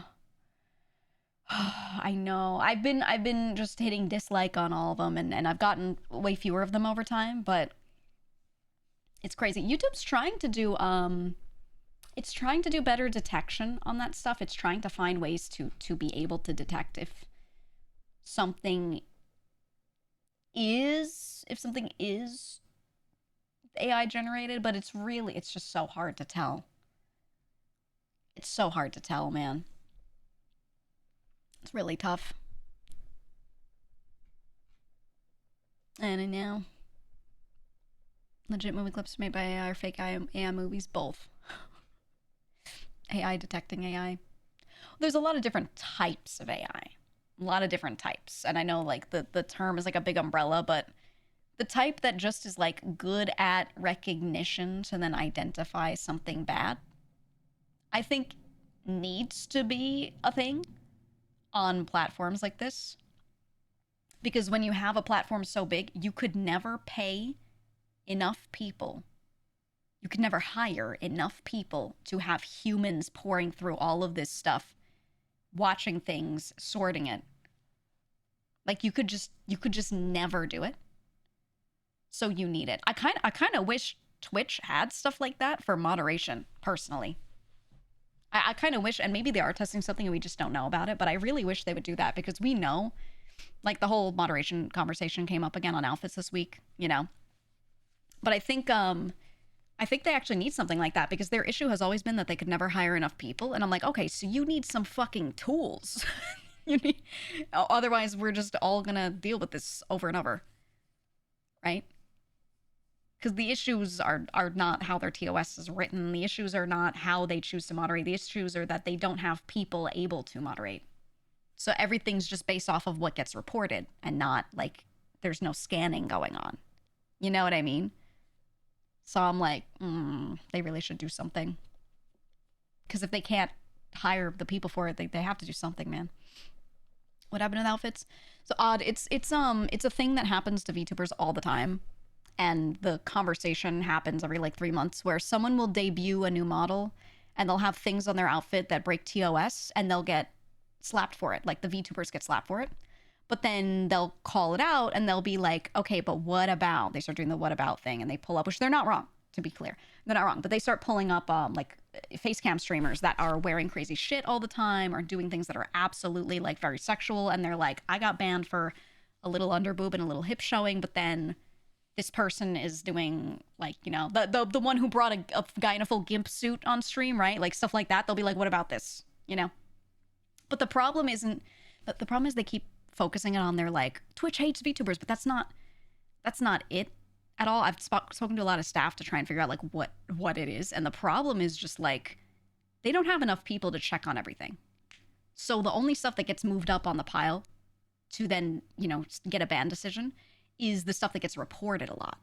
And who gets reported the most? VTubers, because a lot of non-VTuber watchers on the platform, when you're debuting and you're in the just chatting category or like events and you're way up at the top because you have thousands more than you usually have watching you, you get a lot of people that are like not your regular viewers kind of hopping in because they see you at a high number. And then a lot of those people will report the VTubers because they don't like VTubers, right? You know, like you've probably seen VTuber on screen at an event filled with like normal people that don't watch VTubers, and it's so much shit flinging and like weird hate comments and stuff. So the VTubers get disproportionately reported for this stuff. And when you're doing a debut, you tend to be like, everyone does the thing where they're like, hey, here's my outfit, you know, I'll start here, and they're like zoomed in a bit and they're like showing the bits of the outfit. So they're basically making clips. They're making clips that are easy to report of their new outfit, right? So, like, the people reporting them have the exact spot to click on the timeline to be like, here's your, you know, here it is. And so it's like, when that's moved up to the pile, of course the ban's gonna happen, you know? And the problem is, you don't have that volume of people going to the other streams and also reporting them. You get a lot more volume of that during VTuber debuts, right?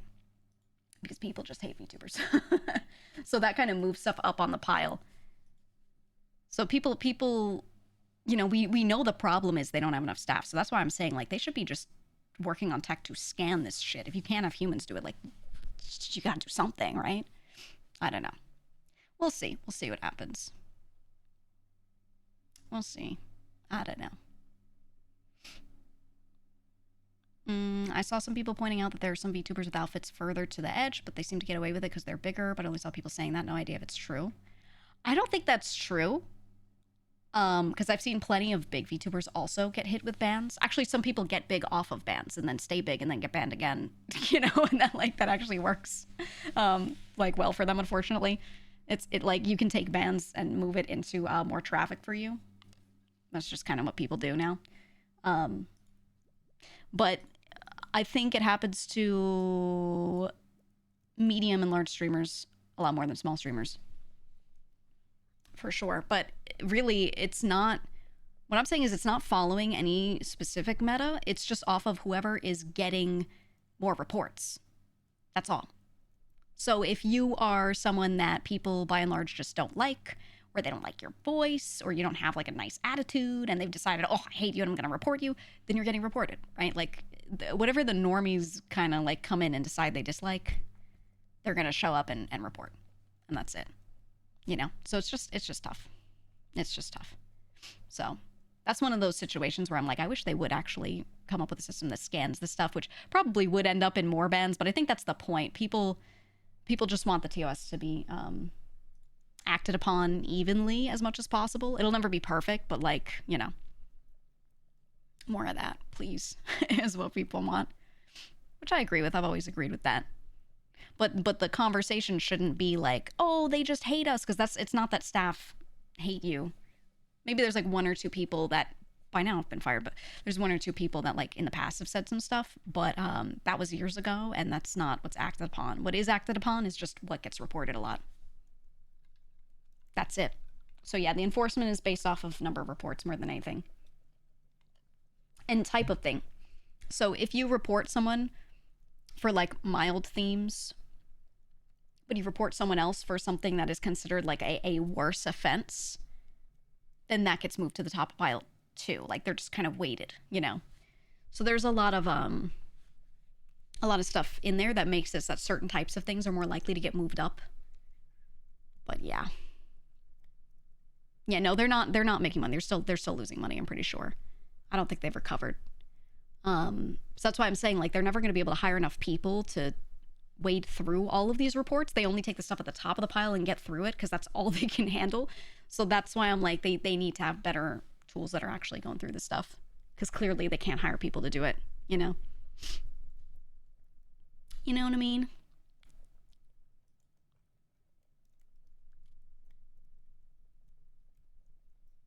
Yeah, I agree, Andrew. You're saying certain people have never gotten banned and they've always stayed on the safe side of the line. Intent is a big part of it. They leave some parts of the TOS intentionally vague because they want to be able to read your intent, your sentiment when you are doing certain things. Because there's a big difference between someone skirting that TOS line. They're in the gray area. They're not on either side. They're in the gray area of this might be a break or not on TOS. And you can tell the difference between, oh, I'm just scrolling past my model so you can see the design, and I've scrolled to the part where the boobs are and I'm moving way too much. Way too much. And the outfit is definitely breaking TOS. You know what I mean? So like the intent means a lot. So two people in the same outfit, one person might get banned and one might not, depending on what the intent looks like as well. That's also a part of it. So, yeah. And like, don't get me wrong, I love Fifi, but she had like stuff written on her jacket. I'm pretty sure one of the patches on her jacket, didn't it say like fuck TOS or something like that? Didn't it say that? Hold on, I have to look at the picture. You know what I mean? So things like that will absolutely read into their analysis of your intent. I'm trying to find a picture. So that's part of the thing, right? You know? Now, I find it funny. I find the outfit funny. But, you know, I feel like if you're towing the line, because they leave a lot up to that gray area, they're going to see that and be like, okay, well, now we're able to very properly articulate that the intent behind this was this. You know? So, yeah, I would recommend making your intent look good if you don't want those issues. Ew. I opened a video where I was trying to like find a thing and she's bouncing and making noises. No, on Twitter? Girl, you're crazy. I don't know. I personally think, here's my opinion. I think I would love if they did allow stuff on this platform. Where, so I can avoid it? Her Twitter.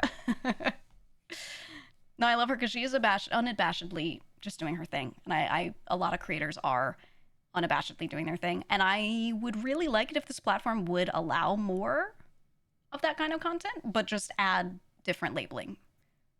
Instead of, you know, like just shutting it all down. But I understand advertisers don't like it. I get it. And if they lose their advertisers, then they literally can't operate. So they're kind of, it's not even their decision at that point. I don't know why we don't have a Twitch After Dark thing going. This is the thing. Okay, so Twitch itself, if they want to keep their main platform safe, they're going to have to really like crack down on some more people more, right? But if they wanted to add a subdomain or a second site, I think this is what they should do. They should have a second site that is for that sort of thing. And on that one, you do have to age verify very properly, stuff like that. And I think they should take advantage of the fact that a lot of their creators do create that kind of content. Just kind of clone your website over to a new spot. Yeah, Twitch Hub, whatever you want to call it. Yeah, prawn.twitch.com, whatever you want to call it. Make like a sister site or something, whether it's a separate site or subdomain or whatever. Make good tools for people to do the exact same thing. Allow it on the back end to be managed by the same account. But then just properly age gate it when you go to that part of the site. And maybe make it so that it's not so easy for some kid to just stumble upon it. You know, you do have to hide it, but that's what I'm saying. Make it a separate domain or something, or, you know. But why? They don't have a reason to do that. They win nothing with it. Because they're not making money, and they need to make money, and they already have this entire site that they could just clone over, have all the same infrastructure. They could use the same backend. You could keep your same username even. And literally just sequester a little portion of it. And then let people make their money for that type of content on there. Done. They could add Patreon-like features if they wanted. Advertisers are more likely to advertise if you split that stuff off. That's what I'm saying. That's what I'm saying. Make it so that all of this can feed into the same backend too, to make people's lives really easy. Creators' lives really easy. The moment they see that, they go away, which is why it's a separate site, is what I'm saying.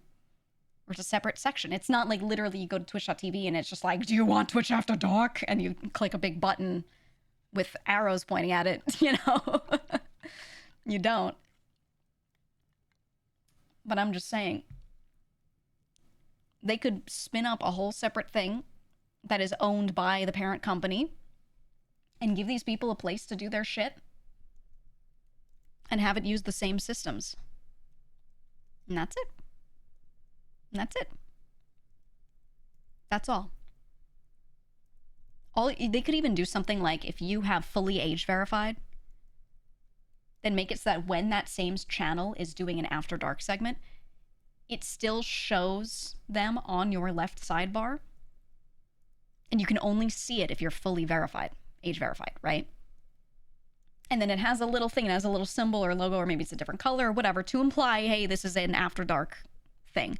And then when you click onto it, it just sends you, it just redirects you over to wherever they're doing that. Right? That's all. That's all. And it's a full opt-in, right. You're automatically opted out. You don't even see it unless you want to opt in. That's all. Some countries would ban Twitch outright. Then it could be a different site. It could be a different site, but I don't get why they don't just make a competing product on their existing framework that they already have to let people do this stuff. And they could name it, fuck it. Don't even let people advertise it here. Treat it just like OnlyFans, okay? Don't let people advertise it here, but use the same streaming infrastructure that is good and put it over there on another URL. People would use it. Why? Because a lot of sites that you can stream on that allow adult content aren't that good to stream on. Their infrastructure just kind of sucks. They could just take over a big portion of that market by having just a separate sister company. You know what I'm saying? Like, they don't even have to tie it to this. They could just be like, here's our existing infrastructure. Now, the thing that could make it difficult, they need Amazon to say, yes, you may own this. Right? That's the difficulty. If they want it under their company, maybe they want to make a sub company, a sister company, you know, that's what they would need. That's the hard part. But I think if they could get them to say, okay, if it's an entirely different site, but they just use their own infrastructure, boom, they could just clone it. You know what I'm saying? Twitch Amazon partnership is confused. It's not a partnership. It was, they acquired it. They bought it. They bought it. They own it. The same way you, a person, could, as an individual, have bought Twitch if you had the money for it. You, as a company, could buy Twitch if you had the money for it at the time when they were looking for places to sell. Right? The payment processors are the biggest issues. Yeah, though I have been seeing some progress. There's been some progress on the legal side where, and it's not like things have been won entirely, but people are trying to say, You can't deny this. You payment processors cannot deny this so long as we're doing proper legal business in your jurisdiction, right? So it's one of those things that's interesting, and I hope that they keep, winning there, because if people can't do this stuff legally, they're gonna do it illegally, So keep it legal, retain some control of it, process those payments, you get a cut. Do you hate money? I mean, come on, right? I think it just needs to happen. Amazon does sell spicy tools, so it's definitely possible they would consider a service like that. Oh yeah. You can sell like pretty much anything on Amazon so long as it's not like an illegal to possess thing. You can sell anything as long as it's legal to possess where you are. So,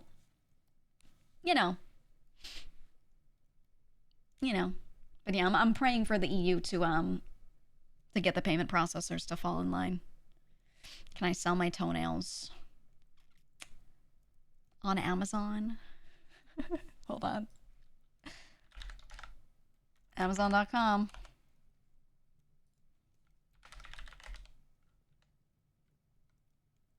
Toenail clippings. No, I see clippers. Would it be a biohazard? It's just kind of, the toenail is less of a biohazard than like selling your blood, for example. Does it count? Okay, well, I don't see anyone's toenail clippings on Amazon. Counts as a body part? Yeah, it could have fungus, I guess. I guess so. I think they're fine as long as you bleach them. You probably have to treat it a certain way. Selling parts of humans is likely regulated. Oh, it's very regulated. Selling parts of anybody. Not just selling, but owning. I wanted to own my my own tumor. When they took it out of me, I was like, I want to have it. Can I have it? I wanted my tumor. I wanted the liquid. I wanted the outer film, the sac, dude. I wanted everything. I was like, can I keep it? They didn't let me. But not necessarily that I 100% would not have been allowed. There are ways you can acquire these things. Usually not, but you can. But they said the problem was they had to cube it and test every little bit of it, so I didn't get to keep it because it wasn't even like, Have it because it's a biohazard. A biohazard. Yeah, no, they said, you can't. It was cubed up and those slides are still somewhere. Why not? Not allowed, dude. They wouldn't give me back my spinal fluid. Yeah. Yeah. I just wanted my fucking tumor on my mantle, dude. I wanted to keep it. Even if it was like chopped up, I was like, that's okay. Make it a sludge. Put it in a jar. I'll keep it like that. That's okay. And then if anyone asks, I'd be like, yeah, they cubed it. Like, I want to keep it, but not allowed. You could have thrown it at someone in an emergency. Throwing my cancerous cells at somebody? Dude. Insane. Insane biohazard. That's actually warfare, man. Yeah, like pocket sand. Oh, yeah. Oh, yeah. Why would you want it? Because I did, man. Because I grew that. I grew it. It was huge. You know what size an ovary is when it has not grown? When it's just normal? It's like, look at your thumb and look at the end digit, the final chunk of thumb, the part that has your nail up to that first knuckle, that first bend. That's about how big someone's ovary is in their own body, right? Now, look at that. Okay, now take your hands and just make a circle, like open your fingers and make the widest circle you can by putting your two hands together. Okay? That proportionally is about how big my tumor was. Okay? So look at the end of your thumb and then just make the biggest circle you can with your fingers. How would I not want to keep that? I grew that in me. I grew that in me. Of course I want to keep it. Dude. I just want to... I was so upset that I couldn't keep it. I was like, I really want it. I really want it. Please.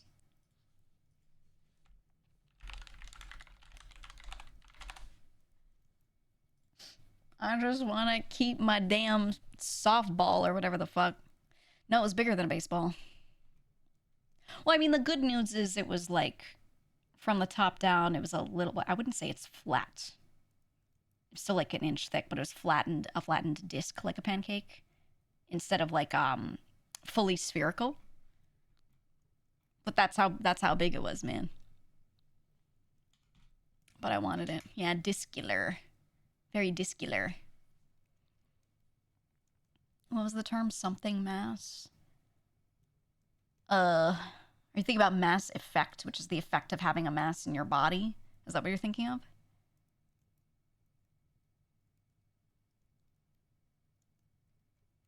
Like the video game. Like the video game. Yeah, mass effect, the phrase is when you have a mass in the body and you have complications happen, or you have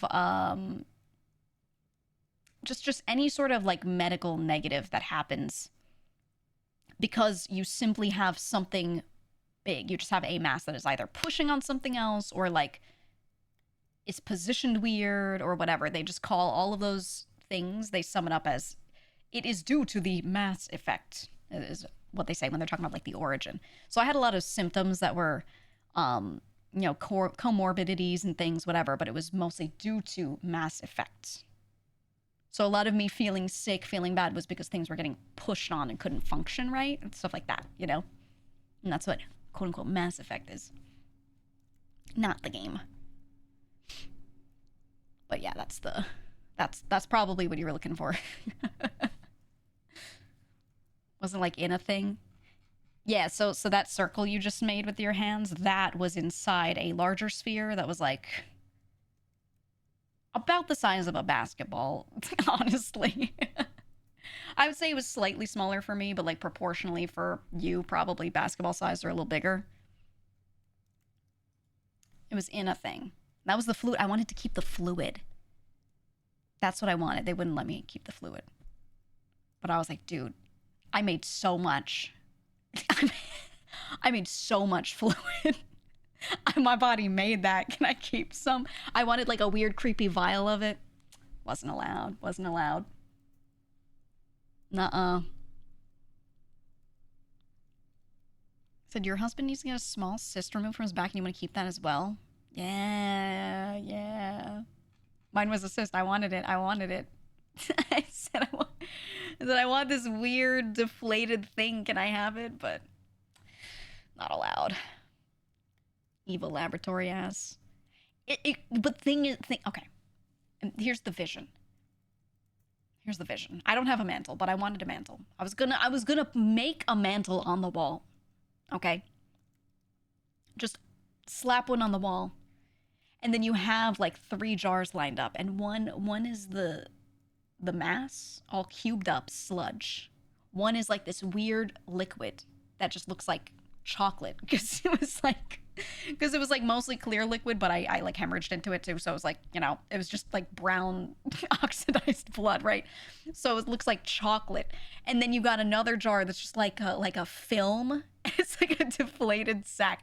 It would be so freaky, but imagine that on a mantle. It makes the whole room look like an evil lair, and I thought it would be crazy, you know? And I was like, I really want this, man. I need it for the vibes of my living room. But they wouldn't let me keep it. They wouldn't let me, man. Please say less. Dude, I will say more. I will keep saying more. Because I'm still so sad. They took my shit out and didn't give it to me. Make a jello mold. How you gonna mold liquid? How you gonna mold the deflated sac? And how you gonna mold... Well, first of all, a lot of it was taken out pieces anyway. How you gonna mold a tumor that's been cubed up?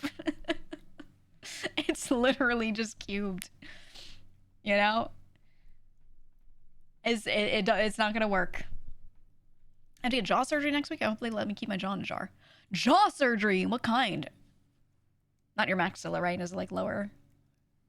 Are you getting Korean K-pop V-line surgery? Bone graft stuff. Oh, okay, okay. Yeah, it's gonna be rough. It's gonna be rough. I knew someone who, she had this issue. This is one of those things I could never imagine myself opting into. She had this issue where her teeth were like slanted. Her entire jaw was slanted. And it came from the top, her maxilla, which is the upper bone that your upper teeth are all, you know, embedded in. You know, basically your primary, like, face bone at the top of your mouth, right? That bone was, it had grown more on one side, so it was slanted. And they were like, hey, you're okay right now, but it's slanted enough that over time, by the time you get old, you're gonna have your mouth hanging open. Like, it was really bad. And they were like showing her pictures of elderly people that, you know, had this kind of when they were younger. And they were like, you can opt in. You don't have to do this, but we can mark this as a, you know, a thing your insurance will cover because we think this will give you long-term issues. And it was already giving her like really bad TMJ on one side to the point where she's having trouble eating and stuff, you know. But they were like, we can essentially cut through your maxilla in a straight line right across, pull out a wedge, and then put it back and fuse it all back together. Which means like just cutting through her face, just boom, boom, straight through the face, like horizontal line, boom. You know? And she ended up doing it. She ended up doing it. And I thought it was one of the craziest things I'd ever heard. And her recovery took a long time, but like she did it and she is doing great now. But I was like, I don't think you could convince me to go through that. Like you have to elect to do it, you know? It didn't even make a crazy scar because they did all of it internally. They do it from inside the mouth. So she had obviously like some scarring for these little pinpoint areas on the outside that they had to get into. But for the most part, they did it from inside the mouth. So it was just like the end result, you would never know looking at her. You would never know that she got this like insane face-changing surgery. It was crazy, man. Yeah, like face off. Typhoon! Thank you for the 5 gifted. Thank you very much. I appreciate it. Thank you. Does it mean you get Botox to help with jaw pain? Yeah. If you have bad TMJ, yeah, they can inject Botox, which is, you know, it's derived from botulism, which is why it's called Botox. And they have essentially enzymes that it makes that break down muscle fibers a little bit. So when you have muscles that are overactive, maybe have grown too much, you have like too much muscle on one side because you're grinding your teeth at night, stuff like that. It'll kind of go in, and that's why it like paralyzes muscles. Is what it's doing is it's breaking it down a bit, and just kind of straight up having you metabolize some of it, so your muscle isn't so crazy. But yeah, a lot of people will do that on the side for TMJ. But yeah, Froggy does as well. I know a lot of people that do it. Botox just paralyzes stuff. Yeah, because it breaks down certain structures that actually let it move. So it straight up just gets rid of entire parts of things to make them so that they don't even work anymore. But it's, you know, you can get like baby Botox. You can do like tiny amounts so that it reduces how many of those cells are functioning, but not all of them. So it doesn't have to be like a super scary thing, which is what most people do when they have those medical things like that. They go in for a lot of sessions and they just slowly put little bits in instead of like, you know, they don't just inject you at once and go, boom, paralyzed, you know, because that's a little crazy. That's a little nutty. That's how most people do face Botox too, when they want like, they're like, oh, I want my, you know, my eyebrows to not move as much because I have crazy wrinkles coming on my forehead or something. They'll just go in and give you like a tiny amount of it in these little spots to relax the muscles a little. And then people have to, for the same effect, they have to go back in because it wears off. They have to go back in every now and then. But yeah. It's derived from botulinum toxin. Yeah, that's what I was saying. It's from botulism. Which is a thing you absolutely never want to contract. It's not good.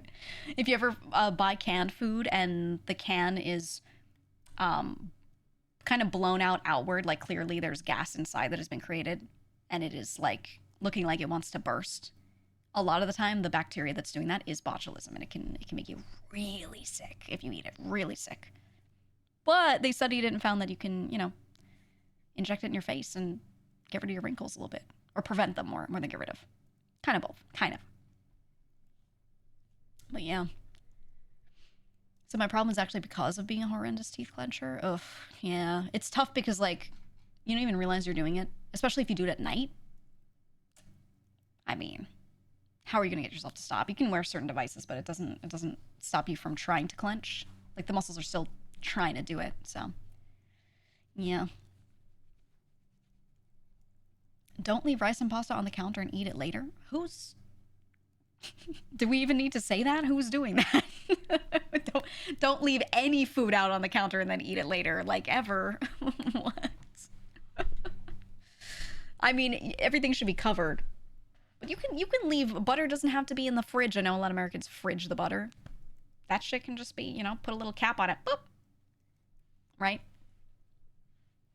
Same thing with bread, like their pantry foods and stuff, but out on the counter is a little crazy. A little crazy. I let it cool down before putting it in the freezer, though.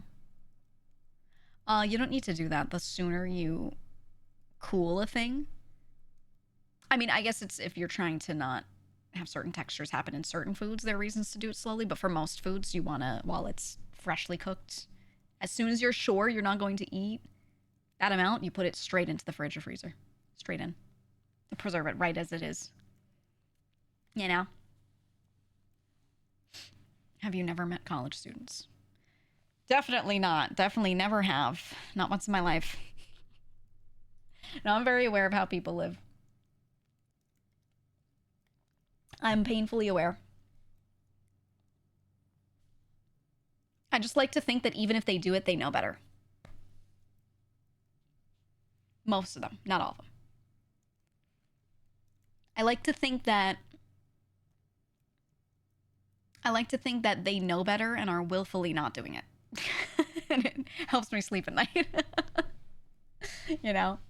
Q-tip. Huge. Thank you for the 10 gifted subs, man. Thank you. I appreciate it.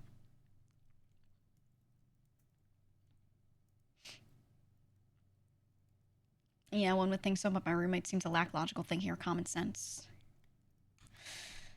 Yeah, I mean, I've known people in the past that have done crazy shit genuinely because they didn't know. I think a common one that people don't know, which is, like, terrifying, is people not cleaning the lint trap in their dryer in between loads of laundry. Not realizing that when you have a lot of lint in there, that's how a lot of house fires start, right? But there's a lot of people that just don't even know. Like, I don't know what that's about, too, because I feel like a lot of people learn not great cooking, but super basic cooking. Super basic. Before they head out to college, or they learn it in college, right? Where they learn generally how to clean some stuff. Generally. Not well, but they at least learn how. But then there's so many people that don't know anything about how to do laundry. I feel like that's the one that, at least for my friends when they were in college, I felt like the least of them understood that. They were just like, you put it in the machine and press a button. And I'd be like, okay, which one? And they're like, oh, God. How much stuff do I put in? What button do I press? Oh, God. Like, I don't know why so many people got frozen at that point. Not all people have dryers. I think that's a very American thing. Not all Americans even have dryers, but most do. Being from the city, a lot of apartments in the city don't have dryers, so I'm used to the drying rack. But yeah, I think most Americans do use a dryer, but you really don't get that in other countries. Actually, I saw a really funny tweet the other day where some American person posts a picture of a drying rack with clothes on it, and they were like, "This is for the Euro poors." I was like, "What?" And I was laughing because I'm like, okay, a lot of New Yorkers are very familiar with the drying rack, right? But they posted, and then there were so many Europeans replying that were so confused, and they were like, what do Americans do? They were like, what do you mean? You have to dry your clothing somehow. Surely they don't all have dryers. And all the Americans are like, most of us do have dryers. Yeah, we don't even do this shit. A lot of us have never done this shit. It was just funny, man. It was funny seeing them get so confused. Oh, man.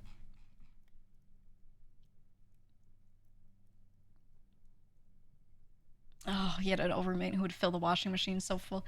Yeah, I know a lot of people that would do that. They'd wait. And when they had several loads of laundry built up, they just put it all in the machine at once. And it would drive me insane. Insane. Because I'm like, this shit's going to overflow. You're not going to clean it properly. It's certainly not going to dry in the dryer like that when you have that amount of wet clothing going in there. Like, it's just so... it's so bad. I have some clothing that I put in the dryer, and certain things that I don't.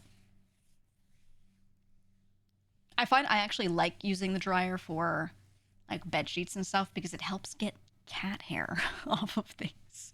If the washer doesn't get it, the dryer will get those last little bits. So for like sheets and stuff, I like to use the dryer a little bit. But for a lot of my clothing, if I want it to last, so I don't put it in the dryer because everything in the lint trap it's some dust, it's some pet hair, and then it's a lot of little fibers that have flaked off from your clothing because it's in a dryer, So I just don't. If I have any clothing item that I like and I want to last, it goes straight on the drying rack. And then anything else that's like, just okay, 10-pack of t-shirts, okay, that can go in the dryer, right? Like, that's fine. So it just depends for me. I just kind of sort it. I do like half the load is usually stuff that needs to be dried in the dryer, and that doesn't. Usually. Only enjoy important stuff like my Geega merch and Triforce tee. Of course. Actually, no, unironically, like this Gamer Sub shirt that we're selling right now, this kind of stuff where it's printed and it's, like a layer of ink, those last so much longer if you don't put them in the dryer. If you air dry them and you don't use super, super hot water when you're throwing in the washer, it'll be okay. I always see people complain and they're like, I bought this shirt with a print on it, but it started cracking instantly. And I'm like, well, are you heating it to 1,000 degrees in a volcano to wash it? And then throwing it in a dryer, which is the equivalent of like throwing it outside in the desert in the sun and being like, I don't understand why the ink is having a hard time. I don't know why it's struggling. Yeah, inside out helps a lot so it's not getting rubbed on. Yeah. Yep. That's all you gotta do, man. I don't know. Rich Lit Detected, what'd he say? I don't even have a washer and dryer. I have one of those ultrasonic closets that shake all the dirt and stains out of my clothes. Oh my god. You ever seen rich people tech like that?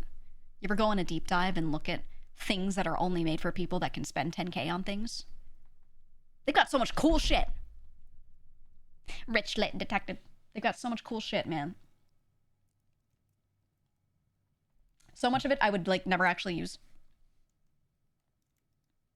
But you know what is like for rich lits in my mind that actually isn't that crazy but feels crazy to me? Stuff like towel heaters for when you get out of your shower. They make heated towel bars, but they also make like these things that look like an entire basket that you could throw your towel into. And it keeps it warm so when you get out of the shower your towel's warm. Stuff like that. I'm like, that's for rich lits. I can't, I could never waste the electricity on it and be like, this is fine. I don't know.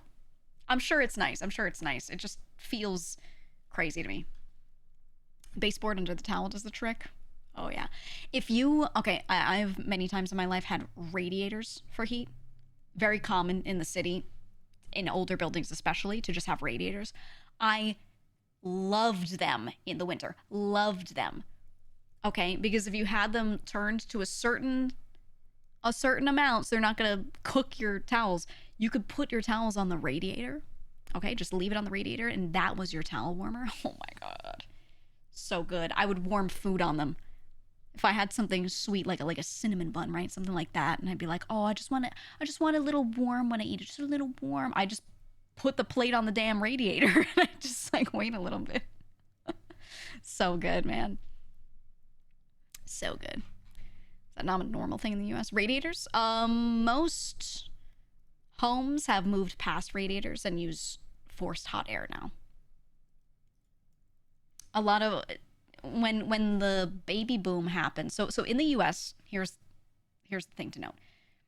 In the US, most homes are not older than having been built in the 40s. There's some that are. There are plenty that are, but most of them are built 40s, 50s, 60s, 70s, you know, if you're going to buy something that's not like feeling a little newer. The 60s, that was the baby boom, okay? That was when a lot of people in chat's parents were born. And the baby boom was all those people moving out, having kids, buying their own little homes, whatever. Around that time was when they were not doing radiators anymore. And that's also the time when most of the suburban houses that you could buy right now were built. It was 60s and then later. But like huge majority of them were built from the late 50s to the early 70s. So that era, they started putting forced hot air in houses. So your air system, there's a boiler or some sort of unit, depending on what you have, in like the basement of the house or in a lower floor, away in a closet sort of thing.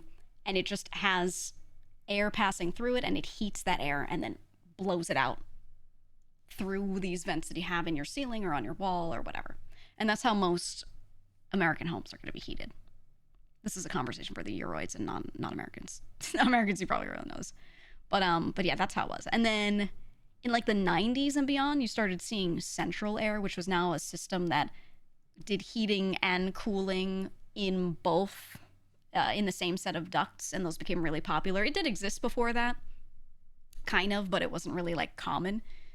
But in like the 90s and 2000s and beyond, a lot of houses that had forced hot air, they started converting them to central air because you could use the same ducts but then have a different system that hooked up to it that could now do heat or cooling in the air ducts. Ooh, you know. Most of the US still heats using gas. Yeah. Those burners, those boilers and things that are in their basements and stuff that heat that hot air or make that hot air, it's usually gas. Yeah. But yeah. Why American houses need heating though? It's warm there? No. No. Do you know how big America is? You know how big America is? It gets really cold and snows all the time where I am in the winter. You're thinking of like California, probably.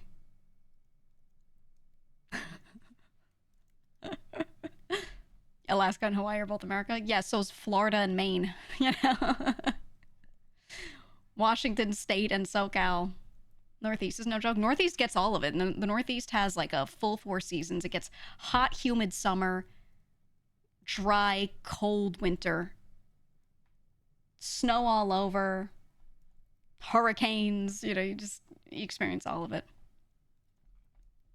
But yeah. So for anyone who's non-American, the average American home was born like in the 60s, you know, built around then or later. And so many of them are still on like forced hot air or have been converted to also include central air for cooling on those systems, most of them. But personally, I like radiators a lot. I don't like, obviously, that they're confined to one little part of the room. And so there's like heat coming from one side a lot more, and it's not really, the air's not moving, it's just radiating from that.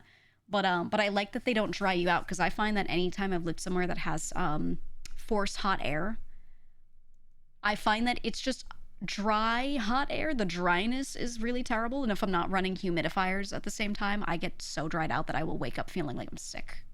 Like straight up in the winter when the heat is going, you know. But I wasn't getting that with radiators, so I always liked radiators more personally. And now they've got, yeah, everyone's got heat pumps now. That's what they're going and doing.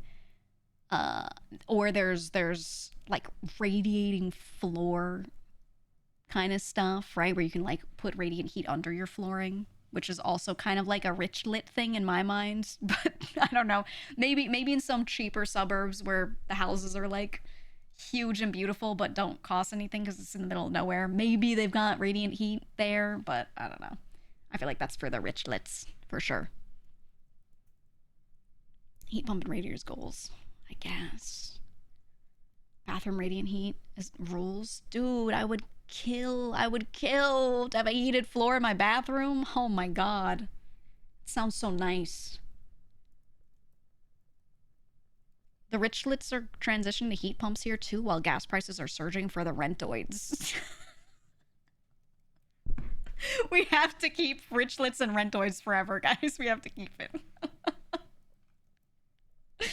Oh man, we're keeping them forever. It's true though. Rich lit detected.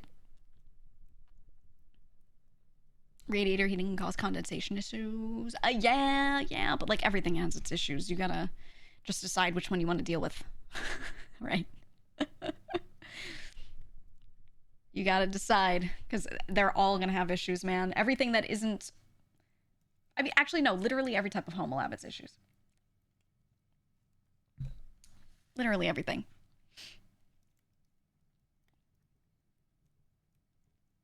Chat, type 1 if you're a rentoid. Type 2 if you're a rich lit.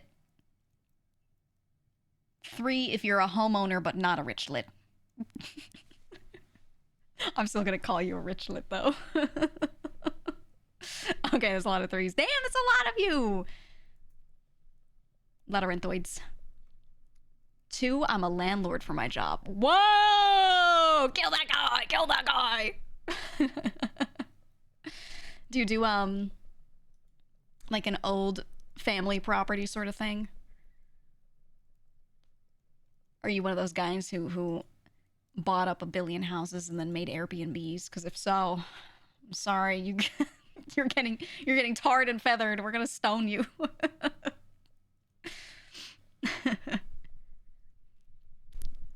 No, that's a W for you on the personal level, though. My dad owns the house I live in, so I'm renting in the loosest sense of the word. That's fair. That's fair. You said, am I a rentoid or a rich lit?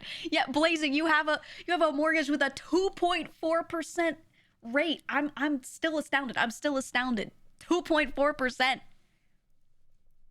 You're like, even if you don't make a fuck ton, you're still an honorary rich lit, okay? Because you're 20 leagues ahead of all of us. That's insane, dude. Rich lit detected.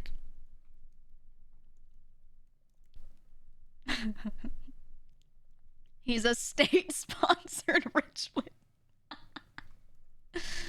Oh no. Is it rich lit to inherit your divorced parents' 2 houses? Oh man. Only child and then you inherit both? Oh. Holy. Holy. That's crazy luck, yeah.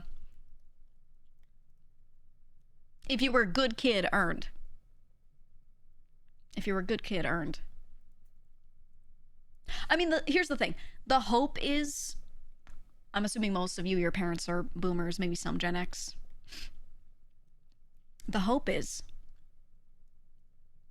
that when shit happens, you end up getting to inherit the home. In some way. Or splitting, you know, with siblings or whatever. The hard thing is, a lot of them are going to have to sell their house to pay for their end-of-life care when they're old. Maybe not end-of-life care, but you know what I mean. Depending on if they need certain things. So a lot of people, I don't think, are going to necessarily inherit their parents' homes, you know? I think there's going to be a lot of that. And who's buying houses right now? I don't know.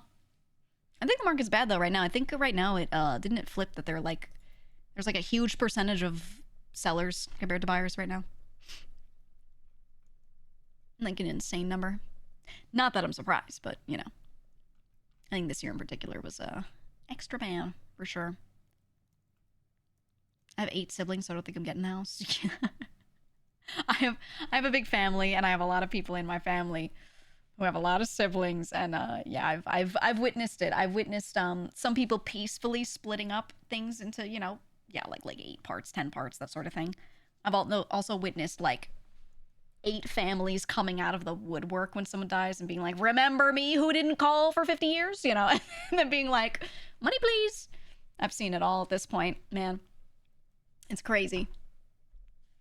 I know I never sent you letters and I didn't invite you to my wedding, but I sure want my inheritance.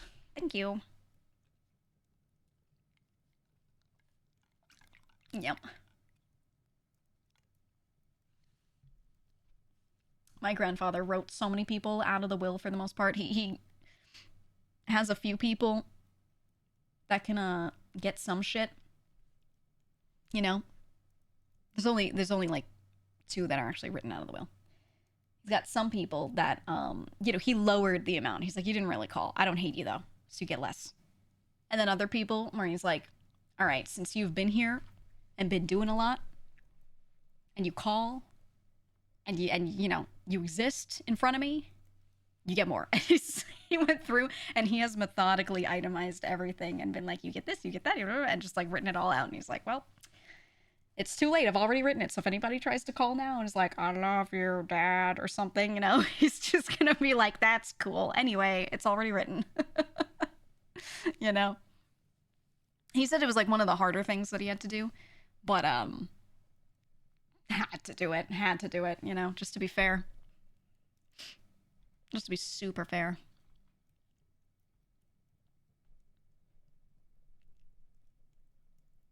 Ooh, we got British pounds in the chat. Average house price is like 300k pounds plus where I am, and often asking for like 10 to 20% interest. Never owning a house, man. Oof. It's tough. It's tough, dude. That's rough, buddy. I'll say it. Owning is overrated. Yeah, you know, there's so many extra costs you incur that like you are responsible for as the owner. That can make it not worth it. There are times where ownership absolutely makes sense and other times where it doesn't.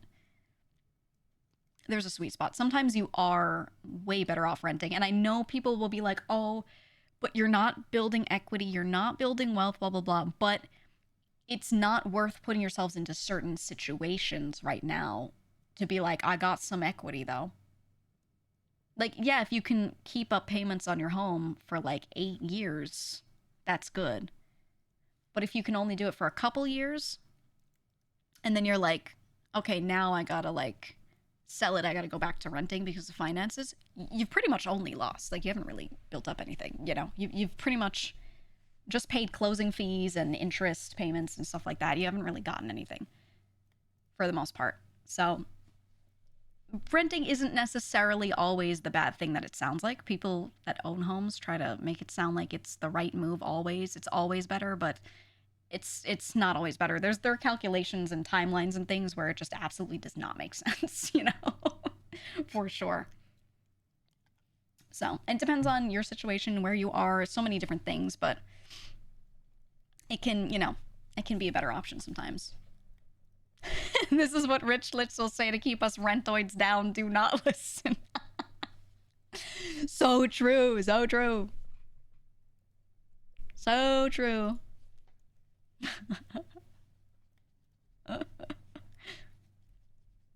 Your equity can be investments. It's not black and white. That's what I'm saying. It's very, very, very gray, and you have to just look at your situation and research every little thing to figure out if it makes sense for you. Because sometimes it really does not. Sometimes it does not. I'm a happy rentoid. I don't have to landscape and then fix all the broken stuff. Dude, it's kind of underrated if you can ever rent like in a big building. The amount of stuff you don't have to take care of, the amount of stuff that is just absolutely not your responsibility. That when you own a home in like a suburb, that is your responsibility and takes time. And no one has time right now. People just don't have time. You know, and technically you do, but what do you want to cut the grass and then go to bed? You know, like, sure, glad I cut my grass and took care of my property and fixed that thing, and this chunk of roof, I had to nail this shit back down. Oh, my gutter, you know, all these little things. Honestly, it's nice to not have that be your responsibility. I have time because I'm unemployed. Smoge. Smoge. Ooh, my mom was thinking about buying a condo for the future so she doesn't have to shovel snow when she's old. Honestly, yeah, if their fees aren't too bad. If their fees aren't too bad, I feel like that is kind of the move. That is. I think condo living is good. If you've ever lived outside of the US, especially in an Asian country, there are, I mean, perfect example because I spent a lot of time in Korea. Living in Korea, when you buy a house, quote unquote, a lot of the time people are not buying detached houses, they're buying condos. And home ownership, condo ownership is a lot more solved over there, I feel, and a lot better worked out. And you can own it. You can own it the same way you can own a condo. People don't really have detached houses as much. They tend to just live in buildings and cities. And it's so nice. It's genuinely so nice because you're not dealing with the building maintenance. You're not dealing with having a yard if you don't want it. If you don't particularly want it, and instead the trade-off is they just have like a lot of really nice public areas and parks to use. And not everyone likes super dense living like that, which is okay. So they have a lot of smaller buildings in a lot of other areas that are less dense. But you can still get a condo in a really small city and have that idea of living where you're not personally needing to maintain the whole building and the property. You just maintain your unit. But you can still like go outside and experience nature because it's just laid out differently. And it's honestly really nice. I thought the living there was very convenient and I really liked it. I really, really liked it. And I was like, man, they just have a lot of it solved. They really do. Yeah, I'm aware of the HOA fees in Indiana. What I'm saying is the HOA fees over there are a lot better. It's a lot more doable than it is in the US. You know, they're not like robbing you like crazy, so it's pretty nice. It's pretty nice. But I think I wish it were like that here. I really wish it were like that here. But no, everything's apartments that you rent, not so much buyable condos. And then when they are purchasable, yeah, they just kind of make it for richlets. They just assume that it's only rich people would buy a condo, and the HOA fees are like $1 billion and pay for so much more than what you need to to maintain these buildings. Like it's crazy. So it's not worth. Like there are apartment condo sort of things that you can buy in New York City that when you look at the cost of it, the purchase price, it'll be like $300K, and it'll be something that's not as big as a full detached suburban house, but it'll still be pretty big. And you'll look at that and you'll be like, you know what? That monthly payment is not nearly as bad as what the rent would be for the same unit. So I should do that. But then you see the HOA fee, and the HOA fee is like double whatever your monthly payment to own it is. Like it's crazy the way these buildings structure it out. They make it so that the purchase of the unit, the purchase price is low, and then the HOA fee is like sky high. That's how a lot of New York City is, and that's why a lot of people don't want to buy those. They just want to rent because they're like, I don't want to pay that shit, you know? Yeah, and the property taxes. Well, it's kind of fucked in New York City in some ways because a lot of buildings are owned by the companies that own them. And then the land that they are built on are often owned by other entities. And then they have a land lease. There's a lot of this in New York City, and this is part of what makes the real estate so stupid. A lot of these tall buildings, there's some family or company that has owned this land in New York City for forever. And these are the old money richoids, okay? Like the crazy richlets. There are these families that have owned this land for so long. And then they lease the land to a building owner who then runs the property and owns the properties, blah, blah, blah. So whoever owns those buildings usually has to pay like crazy leases to whoever owns the land.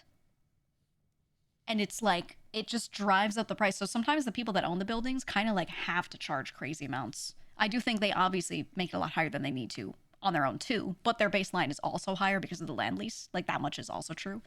So it's just like It's just fucking insane. Terrible system. Personally, terrible system. You know, New York City is the only city that I know that you need a realtor to rent. Yeah, yeah. You can't rent without a realtor. You literally, you are not allowed to rent without a realtor.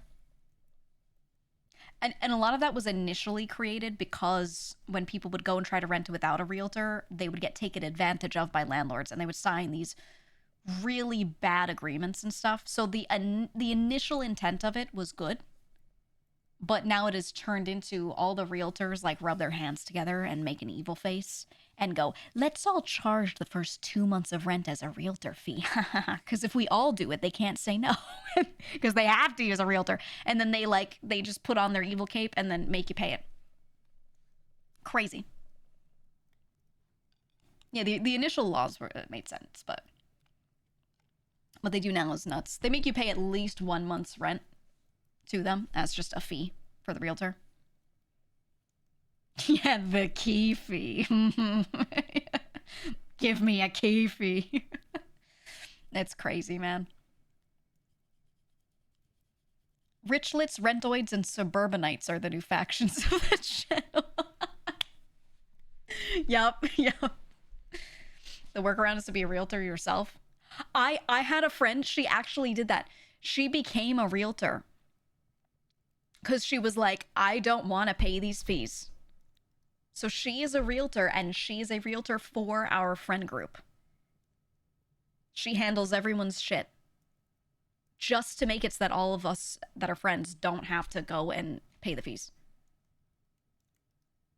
Insane. She had to pay to take the classes and everything, but like she kind of wanted it as a side hustle anyway. She was like, I always wanted this license. And we were like, all of us were like, we will pay for your class and split it if you just promise to always be our realtor whenever we need to move somewhere. And between our friend group, we have one realtor friend that just like, that just serves us, you know? Anytime we need it, she's like, don't call anyone else. I got you. It's very nice of her. We still give her a little something as a realtor fee. Like, I'm not going to take her friend, my friend's time and be like, oh, yeah, do this work for me, idiot. You know, for free. I still give her something, but I don't have to give her like, you know, a billion months rent, which is great. Really great. You have a friend that does that and he mainly sells condos at this point? Yeah. How hard is it to become a realtor? I've never looked into doing it myself, but from what I understand, you just take some courses and take a test. And I believe in a lot of areas they make it so that if you can like take it within a certain time frame, it costs way less. It's a boomer racket. Yeah, absolutely. Absolutely. I think it's a really good side hustle. It's very competitive though. Very competitive. So it's not like you can get that and then be like, oh, I'm just going to get so many people their apartments and sell so many houses and shit. I'm going to get into real estate. Like it's super competitive, genuinely. But I think it's worth trying if you're good at talking to people. I'm being an extrovert and good looking.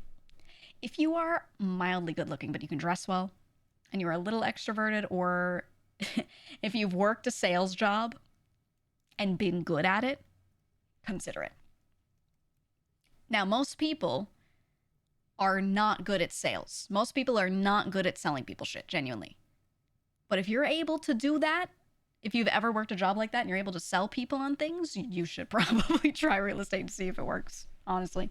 But it's that's a skill that like it's so many other skills wrapped into it, and a lot of those skills are just like be interesting, you know, make everyone like you, and don't, you know, have people get turned off immediately when you talk to them, like that kind of stuff, which is a lot easier said than done.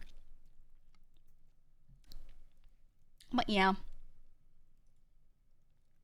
I feel you, Czar. Being bilingual is helpful. Oh yeah. Well, it depends on where you live. Some areas it's not, you know, not really gonna help you much, but yeah, if you're near a city and you're bilingual, huge. Depending on the city. But in New York, if you are bilingual and you're a realtor, I mean, you're kind of You've got some work at least. You know, you're not going to be poor. You've got some work. I have the superpower of making people uneasy or angry when talking to them. Yeah, maybe don't be a realtor. I think genuinely it's a similar skill set to being a streamer. Except when you're a streamer, like if some people are kind of turned off, they can just easily leave. And it's sort of like, it'll work out for some people sort of thing. But when you're a realtor, you can't cast a wide net. You're working like one-on-one with a client. If that client doesn't like you, you've just wasted so much time, you know? So it's like the stakes are a little higher with needing people to enjoy you in general, right? As a streamer, sometimes you can make money off people hating you. Okay, that too. I can't think of a way you could do that in real estate. Flip that around, you know? I don't think there's a way. Or maybe there is. I don't know. I don't know. Maybe. I'm gonna hate rent this apartment. Grr. Because I hate this realtor.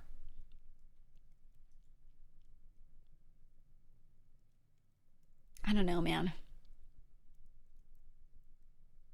There's gotta be a way, right? No, maybe not. Athel said he was a realtor once, but didn't sell one house. I mean, because most of the people that do well with it got into it because they know somebody. You know, they know somebody, and it's very who you know. If you are able to get into a firm, I mean, just being a solo is like hard as fuck. If you're able to get into a firm and have them start passing you things to be the realtor for, you're the sales guy on this now, then you're good. But, you know, that's competitive and everyone wants those jobs, so it's a little tough. But if you are good at rubbing elbows with the right people, you know, you might do okay. You might do all right. So I'd say off rip, it's not the best thing to just go try, but if you think you'd be good at it and you know anyone, let's say your parents have a friend, my parents' friend is a realtor and maybe they can suggest you into a thing, take advantage of that. Definitely.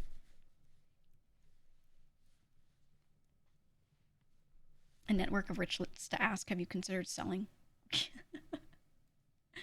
You know, there's so many companies going around now trying to like ask everyone to sell their houses to them because they're trying to flip all these properties. They're trying to buy them up and like own the world, you know? And I'm sure a lot of you have experienced this of like people just trying to buy all your shit. Everyone I know that owns anything has been dealing with this. Of all these people reaching out and being like, can I buy? Can I buy? Can I buy?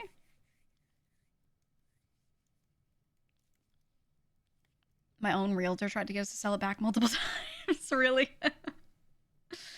Oh, man.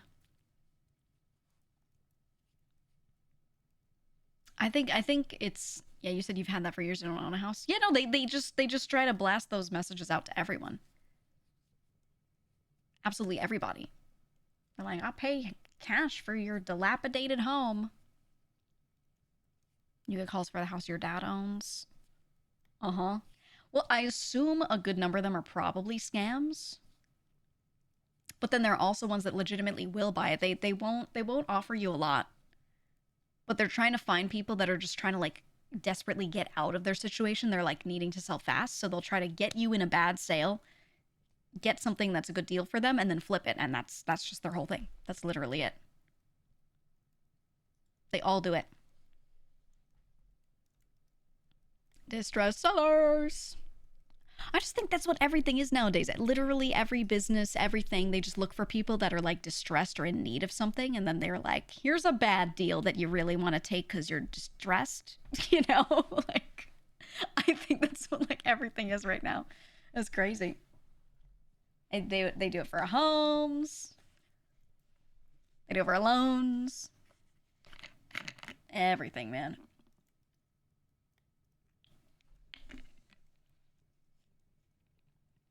Yep.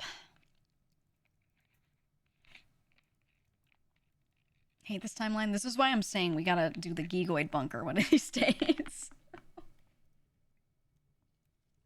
The geegoid bunker has to become real. Or maybe like a giant ship out in international waters. What could go wrong?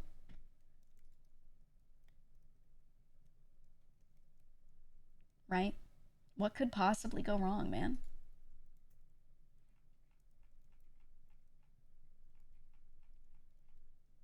Surely it'd be fine.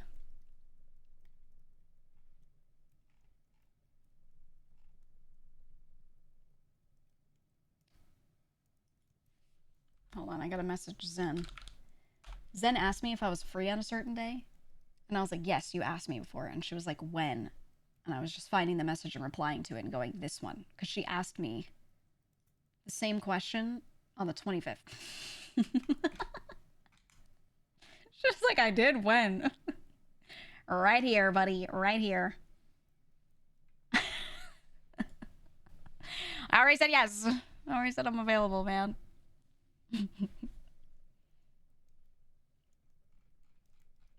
LOL.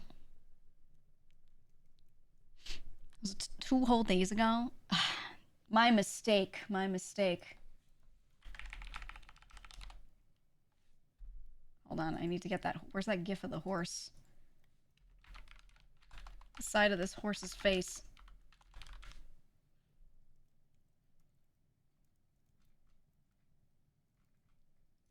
Got it.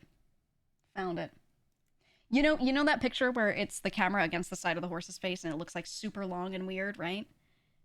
So that one picture made its rounds, but I found later that there are entire videos. Okay, entire videos of horses eating from that perspective. Are you aware of this? Have you seen?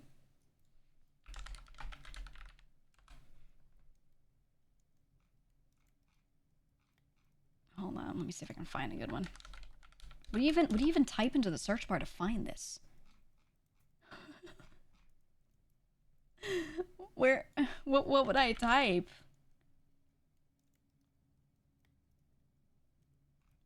Horse angle? Perspective? Oh my god. It's just all normal. I don't like watching them eat from like the normal front or the normal side because I hate their mouths, but that angle makes it so funny. And I just long horse face. No.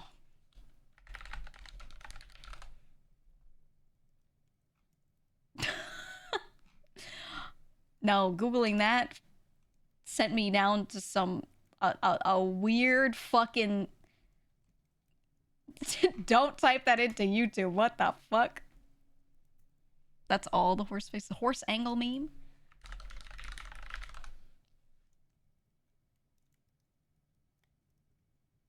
Okay. Okay, yeah. Yeah. Here it is. I forgot to put the word meme in. I was a fool.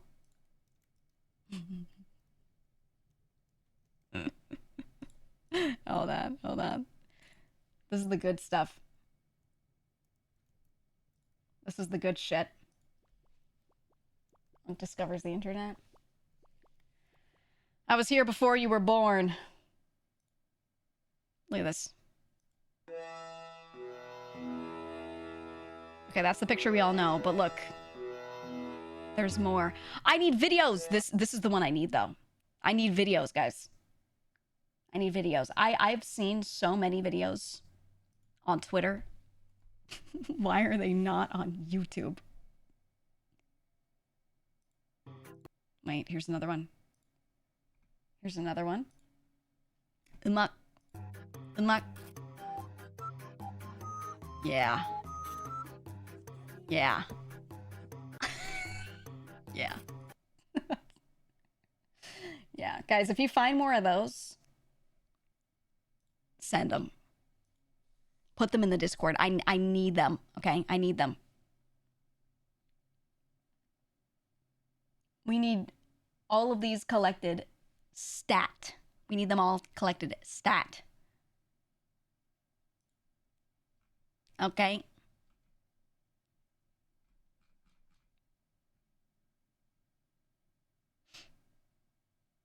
I think you would like a horse shitpost subreddit. Well, that's, you already said a word I don't want to hear.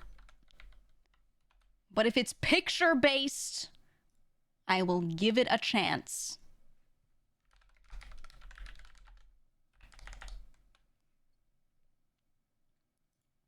I have taken that website and put it into the don't go here box.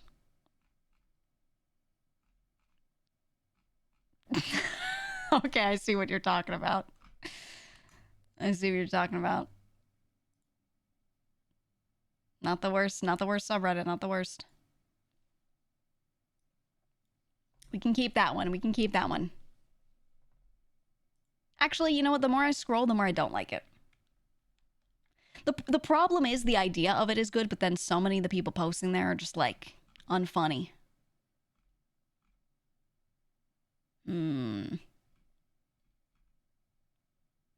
It's okay. It's just okay. They're Redditors, I know. Well, that's the problem. I don't know. The site was good when it was like game FAQs, but slightly better. You know what I mean? When it was like niche communities being like, I really need a forum, but I don't want to host my own, right? Which was like a really long time ago, a very long time ago. Now, I don't know, man. I don't even know what the demographic is anymore. I don't know what it is. Miss forums. I mean, that's kind of what Discord has become for me. Community Discords has been like,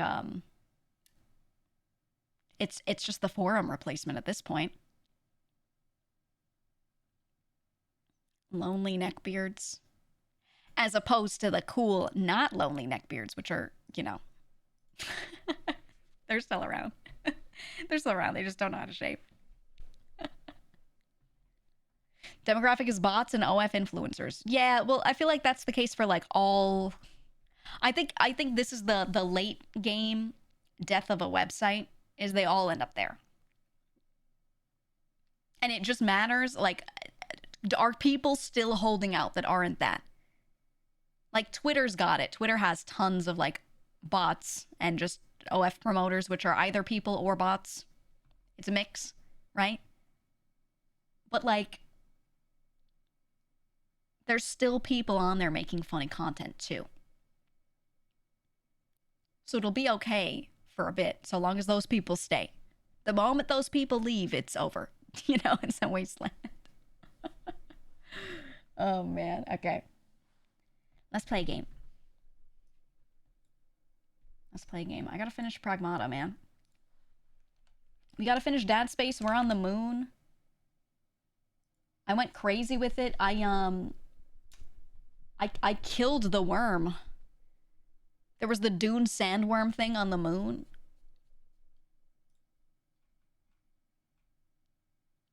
Okay. And I killed its ass. I killed its ass, Can you man. please add the original Minecraft bone snapping noise whenever you swivel your head? Oh, if I want to do a noise when doing a thing. Okay, I've tried this in the past. There were some things that I thought would be really funny to sync up to sounds. It doesn't work half the time. Like the timing, you cannot get the timing of it to be on point. And I have been asking for forever for VTube Studio to like have a thing in it, a feature in it that will play sounds when an animation happens. And they still don't have it.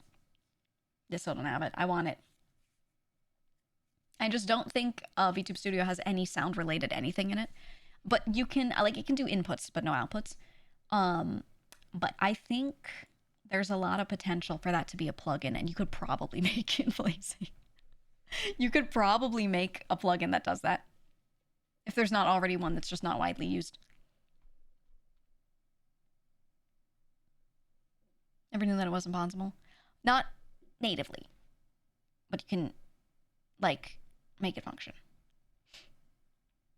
Can't dual bind a shortcut? You can, but because of, like, lag that exists in VTube Studio and with certain other things, it often desyncs. So it's not possible. It just It just desyncs a lot. That's really it. So it's like if you want it to be good, it can be awkward. You can have two different shortcuts that you like press the one to start the animation, and when you see it start, then you press the sound one. But that's so that's a lot. That's a lot just to get it to sound right, you know?